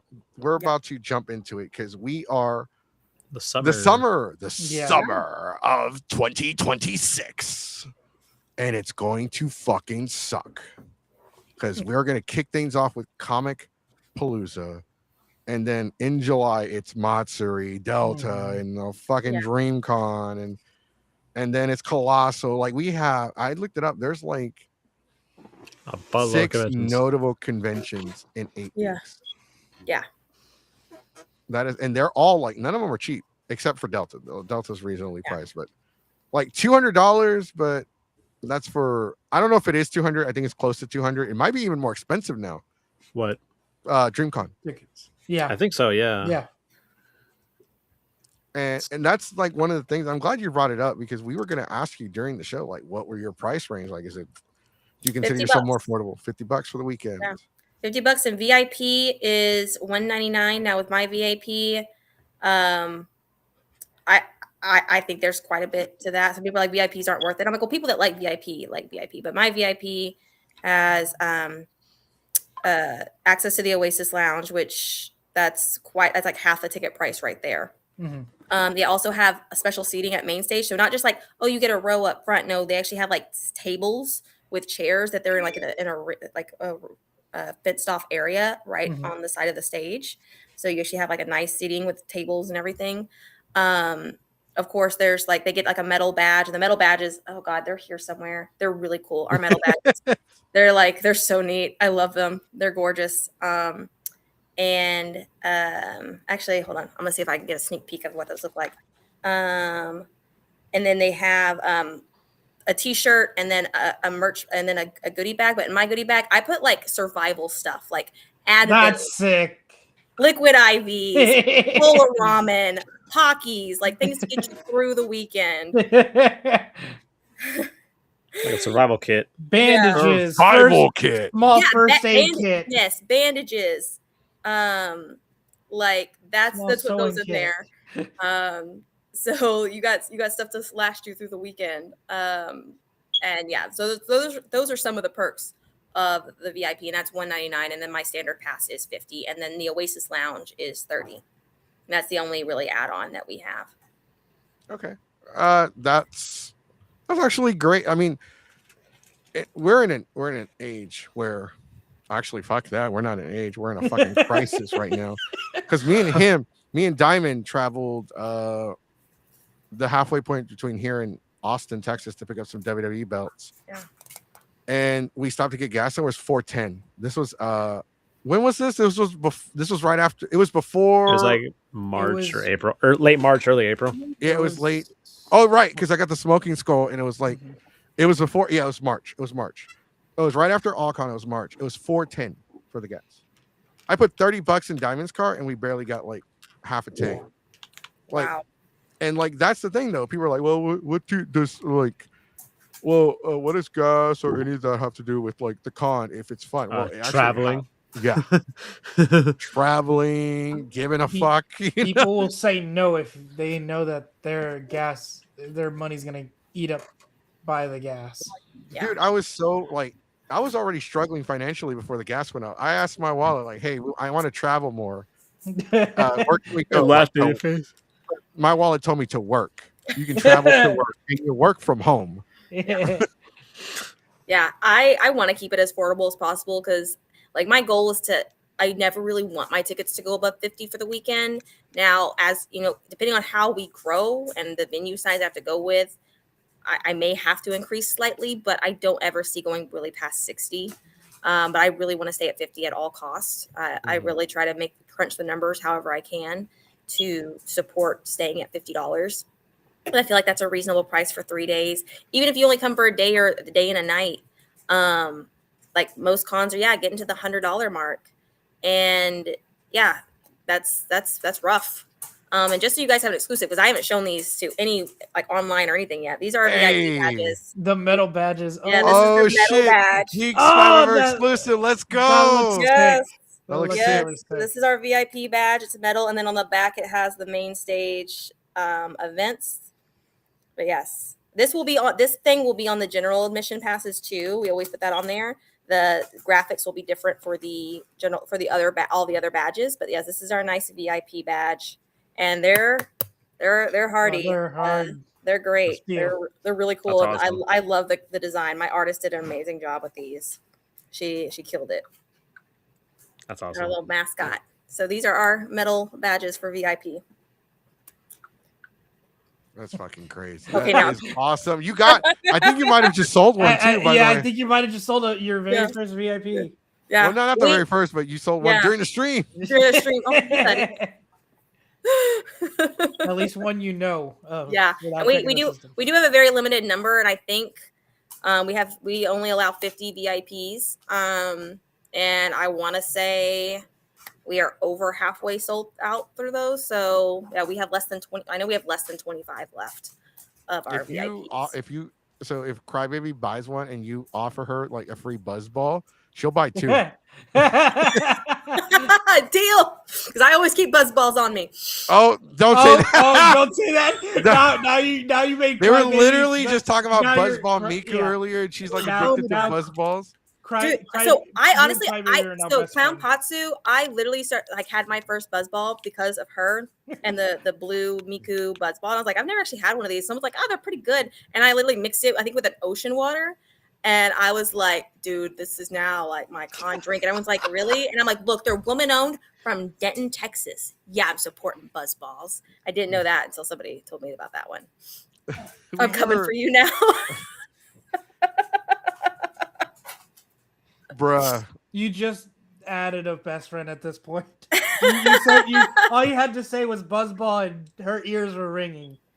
Yes. Like, God damn! Now I'm gonna. God, it sucks that I'm gonna miss the con. Yeah. You think I can And take a? Clown Potsu is actually one of my affiliates. So I started an affiliate program basically to like, because I'm pretty strict on my 3 cosplayers and 3 18 plus, but I wanted to still support like other cosplayers who like help support the con and also trying to get into guesting or wanting to start guesting.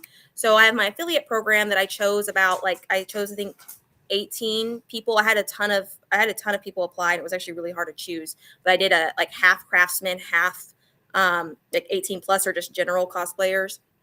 And I have a cosplay meet and greet, so they get to set up a booth on Saturday for a few hours to like kind of start the guesting process of like how that works, set up a booth, sell their things, talk with fans, and they get that, and they get of course a badge for being an affiliate and promoting the convention. And she is one of them, so I do love her. She's pretty adorable. That's fucking awesome. It's great. That's cool. I didn't really know that much about them until they started posting about her. Yeah. Like, woo, woo, woo. Got me sounding like an owl in the Discord. Woo, woo. No, I mean it's and it's fucking sucks that I'm gonna like. It is what it is though. This year, my brother is moving out of college, and he's got to move out of the dorm. Well, he's not done with college. He's just moving out of the dorm. Yeah. So I got to go and help because my other sibling is like always MIA, and I have 3 siblings. The one that's in college that we're helping move back for the summer. I have another sibling, my sister. She's currently pregnant and she can't do shit. And my brother, I'm the oldest, by the way. So my other brother is married with a family, so they're not going to be able to do shit anyway. So it is what it is. I got to be the one to help out and bring all his crap back. So we're going to we'll be in San Antonio this weekend. I was really, no, not this week, next weekend, because it's on the 9th. I'm so fucking mad, dude. I was really looking forward to the con because like I was so ready. Like once the press thing went up, I was like, we're going. We're fucking going. We're gonna be there. I don't care. We'll make it work. I'll channel my inner Jesse all weekend. All weekend. Right. Oh, right. I'm loud and obnoxious. Good luck. And like it's great. I mean, there's lots of things going on the weekend. You have so much. It's overwhelming, honestly. Hopefully you don't have too many, like every show has like hiccups, right? You have speed bumps, you have things that happen. Hopefully that's not the case lately because of traveling restrictions or things coming up at the last minute. And life happens, guys. Life does happen. Panelists are going to cancel. It happens at every con. It's not like 10 or 20, right? It's only like maybe 1 or 2 or 3. Yeah. I think I've gotten mine out of the way because I had 2 that had to drop, unfortunately, for family things. So hopefully I don't have too many, but if it does, it does, and it's okay. Okay, that's good. That's really great. No, and it's good because it's very important. As a panelist, communicate, guys. Communication is key because if you don't show up, it's like no showing a job. You just decide not to show up to be an asshole. Deacon. No, because he made us run his panel. Oh, I'm not going to make it. Can you run my panel? Why didn't you just tell the con you were going to make it? Yeah. Like, and Same for volunteering. If something happens and you can't make your volunteer obligation, just let us know. It's okay. Perfectly fine. I think overall, though, like you said, you have a lot of content, and I've been to the venue. It's not like small. It's not tiny, but it's like not super massive. Well, surprisingly, it's 40,000 square feet. It's a lot. Okay, it is. You know what? Okay, so I'm not gonna lie. It's spread out. Really spread out. Yeah, it's spread out. And there's actually a total of 60,000 there, but we're not using like the hallway down that Allcon uses for like the games and stuff. We're not using that hallway. They actually have 60,000 square feet. We're only utilizing, I calculated we're using 40,000 square feet. But it is spread out. I'm so glad you've been to Allcon because using that not like that actually helped me picture it now. Okay. Yeah. Got it. Yeah. I go to AllCon every year. It's our like friend meetup. That's the one con we don't have to work. It's our con to just day drink and do photo shoots. Wait, did you, Um, y'all didn't come to our karaoke? What? I think I was already like really drunk at that point. Again, no, I was straight up like in the lobby just drinking all day. I think, let's see, what did I dress up? I was showgirl Sailor Moon. So I had like big red feathers coming out, and then I was I think Bowsette, and then I think I saw you as Bowsette. Yeah, I probably saw me as Bowsette, and then what else did I wear? Then I had changed into like a lingerie jean gray, or not jean gray, Rogue. I think I saw that one too. Yeah, and then I had, God, what else did I have? And then I think it was Odyssey. I was in my Odyssey outfit on Sunday because I was making content for Odyssey since it was at our venue. Oh, thank you. Yeah, I was in the showgirl Sailor Moon twice there, so I wore that on 2 days. But yeah, I've always gone to AllCon. I love it. It's our fun just hangout con that we get to just chill and meet with everyone, and we don't have to worry about like working or anything like that. Are you too drunk for karaoke? Look, she started early. Listen, Listen, she started earlier before all of us when we were Yeah. there. So and also like keeping. Yes, I was an Odyssey Chan on Sunday, but when I start drinking, I'm the one that you gotta like keep tabs on because I just bounce around everywhere. yeah.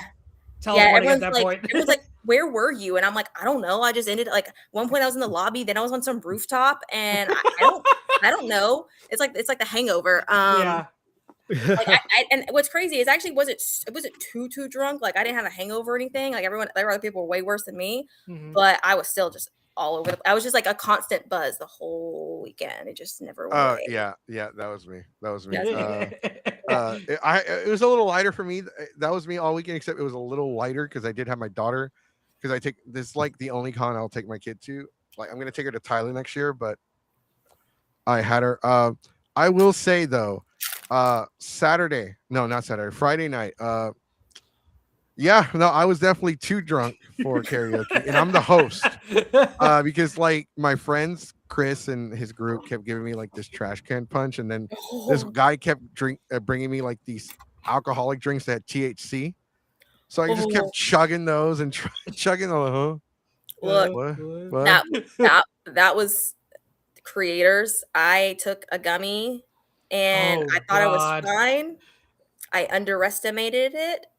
And everyone who was at Creators who saw me was just like, is everything okay with Jay? And then like my con chair who's there with me, he's a photographer and he's like doing photo shoots in the lobby. He's like, nah, she's fine. Because I literally for 2 hours stared at my phone, like black screen, just stared at my phone. I've done that. Like so at UshiCon when it was at the old like the very first location when it had the previous owners.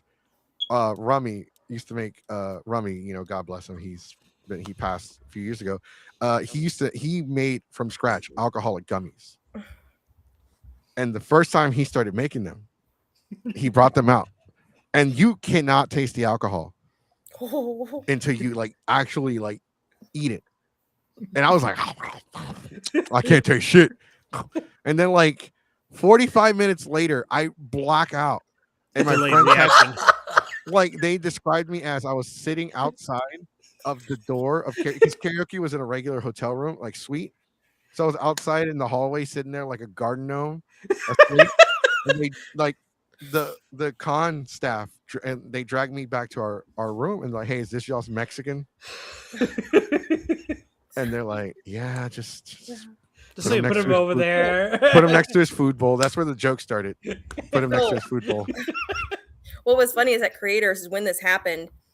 This is when every industry person came up and wanted to talk with me. So I had other showrunners. I had other media people trying to come give me interviews.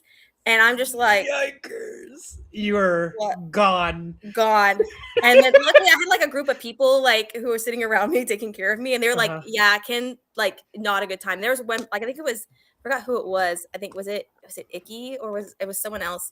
And I was like, look, because they came up straight up to me, just straight out the gates talking business with me, which normally is fine. But I was like, look, I am not in a sober Good. state. You're not in a good state of mind right now. It's not. The words aren't. The words aren't Aren't wording. They're not working. Can you please just come to my booth? Just come to my booth tomorrow. And they're like, oh, have you had too much drink? I'm like, no, I've literally had like 2 glasses of wine tonight. But I got a gummy, and look, and they're like, I'm oh, on. we I'm on understand. Candyland, bro. Yeah. And then I'm I'm on in Rainbow Road, Candyland. man. Rainbow Road over here.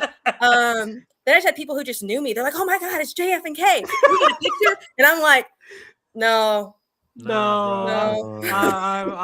I'm in a trip I'm on right Rainbow now. Road, brother. I will look. I completely like. I get it. Where you're like, because I don't drink Look, or smoke, but I edibles- get this picture. I would have been no, like, bro. "Man." Like it was at remember at Delta. Yeah.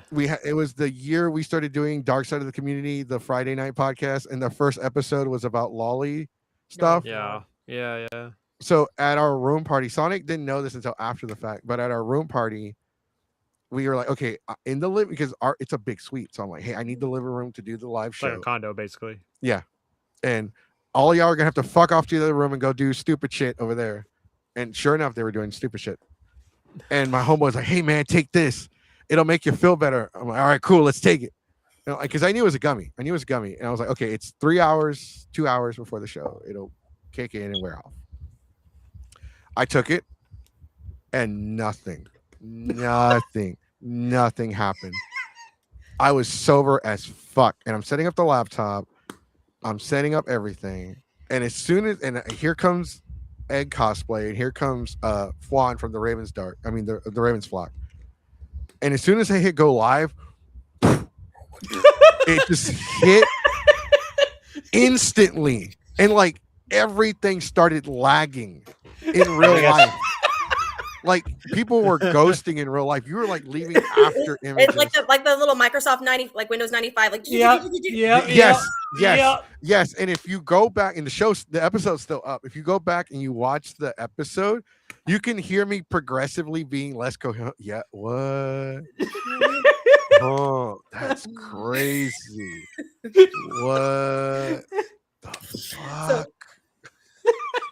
So my con chair knew that something hit me because I had brought a bottle of wine with me and I had like only taken like 1 glass out of it. And I was pouring it in a glass. Mm-hmm. And I was standing there and I just like looked and then went, I got to get rid of this. And I just ran up to a random girl and like a guy she was sitting with, just sitting on a couch. I said, I overheard them talking about wine. I was like, you like wine, right? And she goes, yeah. And I'm like, here's a bottle.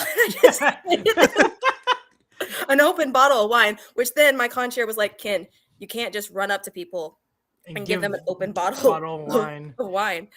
He's like, but what was funny, he's like, it actually helped me. Like, he's like, I didn't take pictures with her and end up realizing that like I'd met her before. And then I realized I'd met her several times before. But he's like, they literally sat there for 45 minutes, like contemplating, do they trust this bottle of wine that some random white girl just randomly makes? You know what they did. They did, and they enjoyed it. But he's like, that's what I knew. Ken doesn't let go of her wine. She didn't let go of her liquor. So the fact that she's giving it off, something happened. And I was like, I felt that gummy hit, and I knew what I'm like. Everything. You're like gone, power down. And I was like, I can't have this in my hand. This has got to go because otherwise, I'm gonna get thirsty, and I'm just gonna start drinking this, and I'm gonna get really bad. Water. Crossfaded. Yeah. So I was like, nope, getting rid of the alcohol, and I still woke up. I woke up at 10 a.m. the next morning, still going. Still on that Rainbow Road. Man, why does like now I'm debating on telling my brother to go fuck himself. No, I gotta be there. Fuck. I will say this. Damn it, Chad, Crybaby, y'all better have fun. If I could be there Saturday, party hard. I will for try. This man. You know what? Screw it. We're going. I'm going Friday afternoon. Mom, I need to borrow your car. God damn it! Now I want to go. Like this is not even fair. Like he's about to. He already got FOMO in the convention. Yeah, that's right. Like I feel like I really want to go just to check out who's hosting karaoke because that was like the thing that bothered me the most. Because there are like only a few groups now that do convention karaoke now. Mm-hmm. There's Cruz who works with IkiCon. They run their own. Mm-hmm. There was all cons with Turtle and I forget the other girl's name. They no longer, they weren't there this year, so now it's been given to me, and I fucking love karaoke. So I was like, okay, I'm gonna go and sign up and see. But like, yeah, no, definitely. Are you by any chance going to San Japan? Yes. Yeah, I try to always go to San Japan. So at San Japan, we want to personally invite you to Okay. karaoke. Like as soon as you get there, just remind Yeah. me, and you Yeah. get to automatically skip the list. Great. We want you to be there just to experience it. Yeah. Oh, I definitely want to come see it. I definitely want to come see it. Yeah, I had a few people apply for karaoke. I can't remember the other people. Um, the one, like, I wanted to pick more. Mhm. However, like, the one of them like needed equipment, so I was like, I don't have I can't provide that equipment for you. I think another one wanted, like, was like asking for main stage, and I was like, that's, I'm like, I would love to, but no, you're applying for a panelist thing that goes on panel rooms. I think there was another one that I was considering, and the one I chose, I think they had done it last year for me too, and it had gone off really well, and it was also they also put specifically in theirs they were 18 plus. And I was like, okay, cool, so that's not, don't have to worry about censorship and things like that. I think the other ones were like general stuff. But yeah, I'd love to have a huge karaoke room, just having people run karaoke. Especially if you guys are doing it like community based, it sounds like a blast. So I really want to come see it. Oh yeah, ours is even called super adult karaoke. Yeah. Like we don't put an age on it. Like the No. title should give away that it's like. But for San Japan, we do like they so the way they have it set up. Okay, we're allowed to do regular karaoke throughout the day, and then like, all right, ladies and gentlemen, damas y caballeros, boys and girls, it is 9 o'clock. That means I can start cussing. Fuck, shit, cock. And then we're like, welcome to super adult karaoke. We're gonna kick, and then like we do this whole elaborate entrance, and we like try to. It's a show. We admit that yes, it's karaoke, it's a show, and like whenever we apply for cons, we're like, look, so like, okay, are there any things that you need, any requirements? Like, look, I'll take any panel room. I'll take a fucking closet. Give me a closet. I don't care. And like, okay, well, what time can you put me on? Like, the only things like we'll provide our own equipment. We'll provide our own everything. All we ask is that you put us somewhere and I'll give us as much time as you can. Like, I don't care. Like, but if it goes for like one con put us for like an hour in the middle of the day, I was like, like, bitch, it takes 30 minutes to set up. Yeah. And it takes 20 minutes to break down. An hour, what are we going to get 3 songs in and tell everybody to fuck off? Like, I don't think so. Yeah, I think ours is on, ours, like there's an hour break before, and then I gave them 2 whole hours, and really they can honestly go as long as they want. Like they're the last thing in that room for the evening. And so they have for 2 hours. If they want to keep going, they can keep going. They definitely should. I would.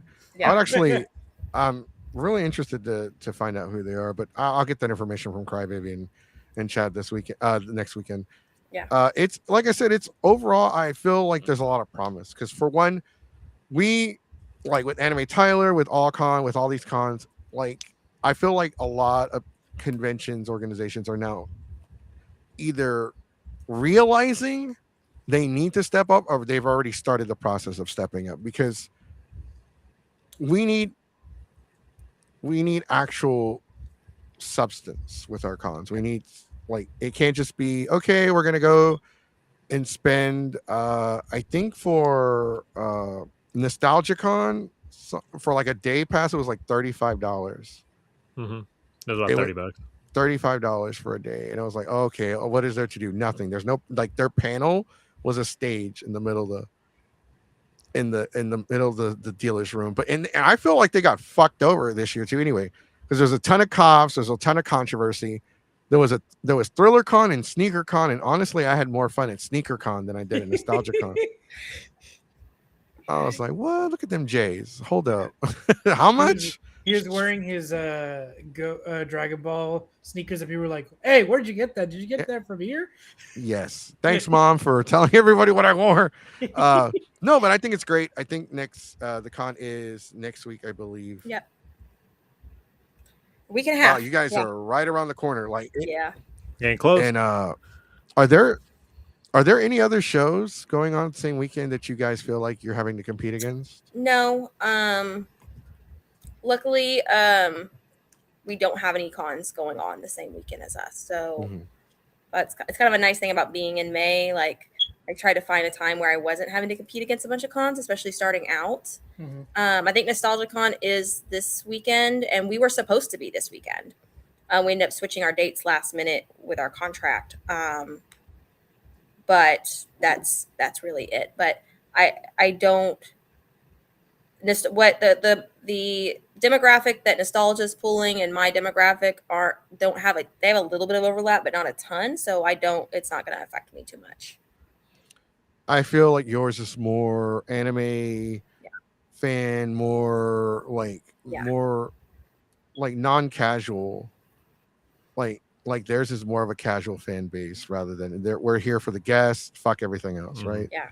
Where yours is more of this is kind of like this is a getaway. This is for a lot of people, cons are a vacation, a getaway, a chance to be not yourself for 3 days. And that's more what this is rather than NostalgiaCon, where it's like NostalgiaCon can spend your money here.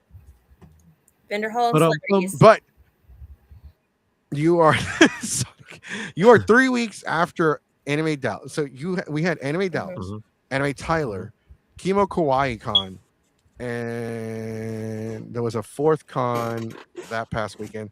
Not only that, it was WrestleMania weekend. And for I know there's some people that watch the show and they're like, what the fuck does wrestling have to do with anime? A lot, considering the fact that a lot of wrestlers are anime fans and a lot of anime fans are professional wrestling fans. It's a very, very high overlap. Mm-hmm. Yeah. And that's where Anime Tyler one is over. They actually had a viewing party for WrestleMania Saturday.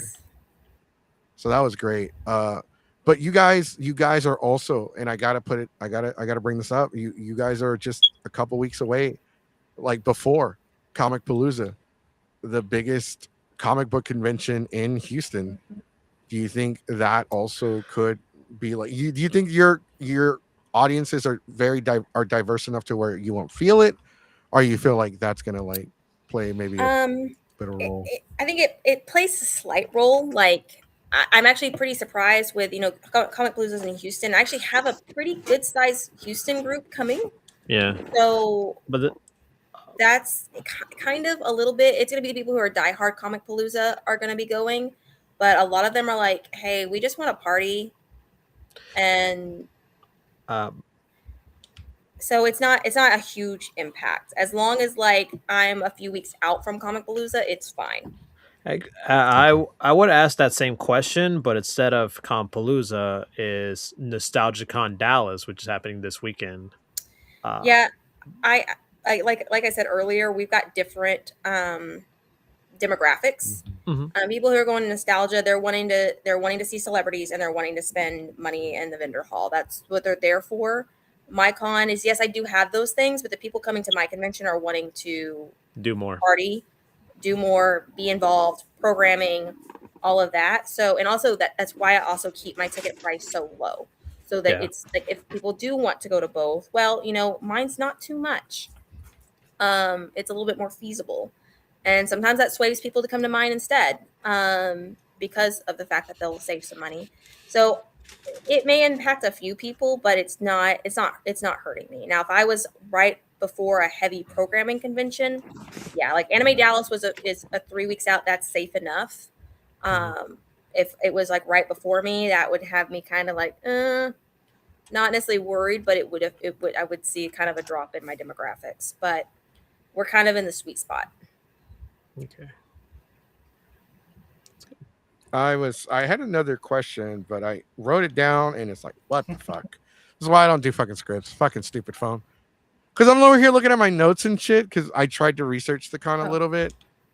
But like I said, like Anime Tyler just kind of left me. I've been drained because we don't normally do this many cons. Yeah. Oh, this early in the year. I'm that way too. I had Allcon, Mockingbird, all creators, Anime Dallas, all within the span of 6 weeks. we've had like besides conventions, we because we started off the year with Ushi, Mm-hmm. and Yep. then we did Ushi, then we did the Charlie's Collectible Show event. We did like we do wrestling viewing parties. We did wrestling shows. Uh, we did like other shows too. I forget what the fucking names are. We did Retropalooza. We did UshiCon. We did AllCon. We did Nostalgia Con. I went for the Nostalgia Con for like half a day, and then like this is gonna Comic Palooza is our fifth con this year, and it might not seem like a lot, It's a lot. but it is a lot. And then we had other events like for 4 weeks straight. We didn't have like a single free weekend, Yep. and it's like it's even harder because I've been unemployed for a while. So it's like where the fuck am I even getting the money from for half of this shit? And so it's like it's been draining. It's like I do get overstimulated like right after a Mhm. panel. If I don't have back to back panels, which I actually don't mind doing, I would prefer back to back panels. Uh, if I don't have anything back to back, I usually go to my room for like 30 minutes. I'm like, okay, I just need to sit down and get away from Yeah. people because I usually like there's always like that one con where it's just like it's not every con, but every now and then I'll get that one panel where one of those like the hardcore weaves they're like, well, excuse me, like they always have like they always want to argue and talk shit to me, Mhm. and like Yeah. I don't mind the shit talking, but then they get personal Oh, with yeah. it, Yeah. and I was like, please stop before I do something before. And like I'm a professional, like I'm gonna go and complain about this after the fact, but if I wasn't a professional, I would throw a chair Yeah. at you. Like it happens, but like we're looking forward to the con next week. We want to say thank you for coming on. The show has lasted almost 3 hours. Our shows have been going longer and longer than normal. For those of you that are still watching, if you're going to be a favor and give the video a thumbs up, but make sure you guys go check out Otaku Odyssey in the Dallas area. May 8th to 10th. I gotta look at a calendar. May 8th. So I'm thinking the 9th. Oh, I'm thinking the 9th yeah. because that's when I have to go. That's when I was gonna go, but that's when I gotta go help my 8 brother to the now. 10th. Oh, by the way, today's International Jazz Day for Jazz at the Con. Chad. Oh. He also will be performing at Yep. Otaku Yes, Odyssey. he will. Who else do we know? I think Suffering is going, but I don't know if he's a panelist or not. He definitely sent me the media thing.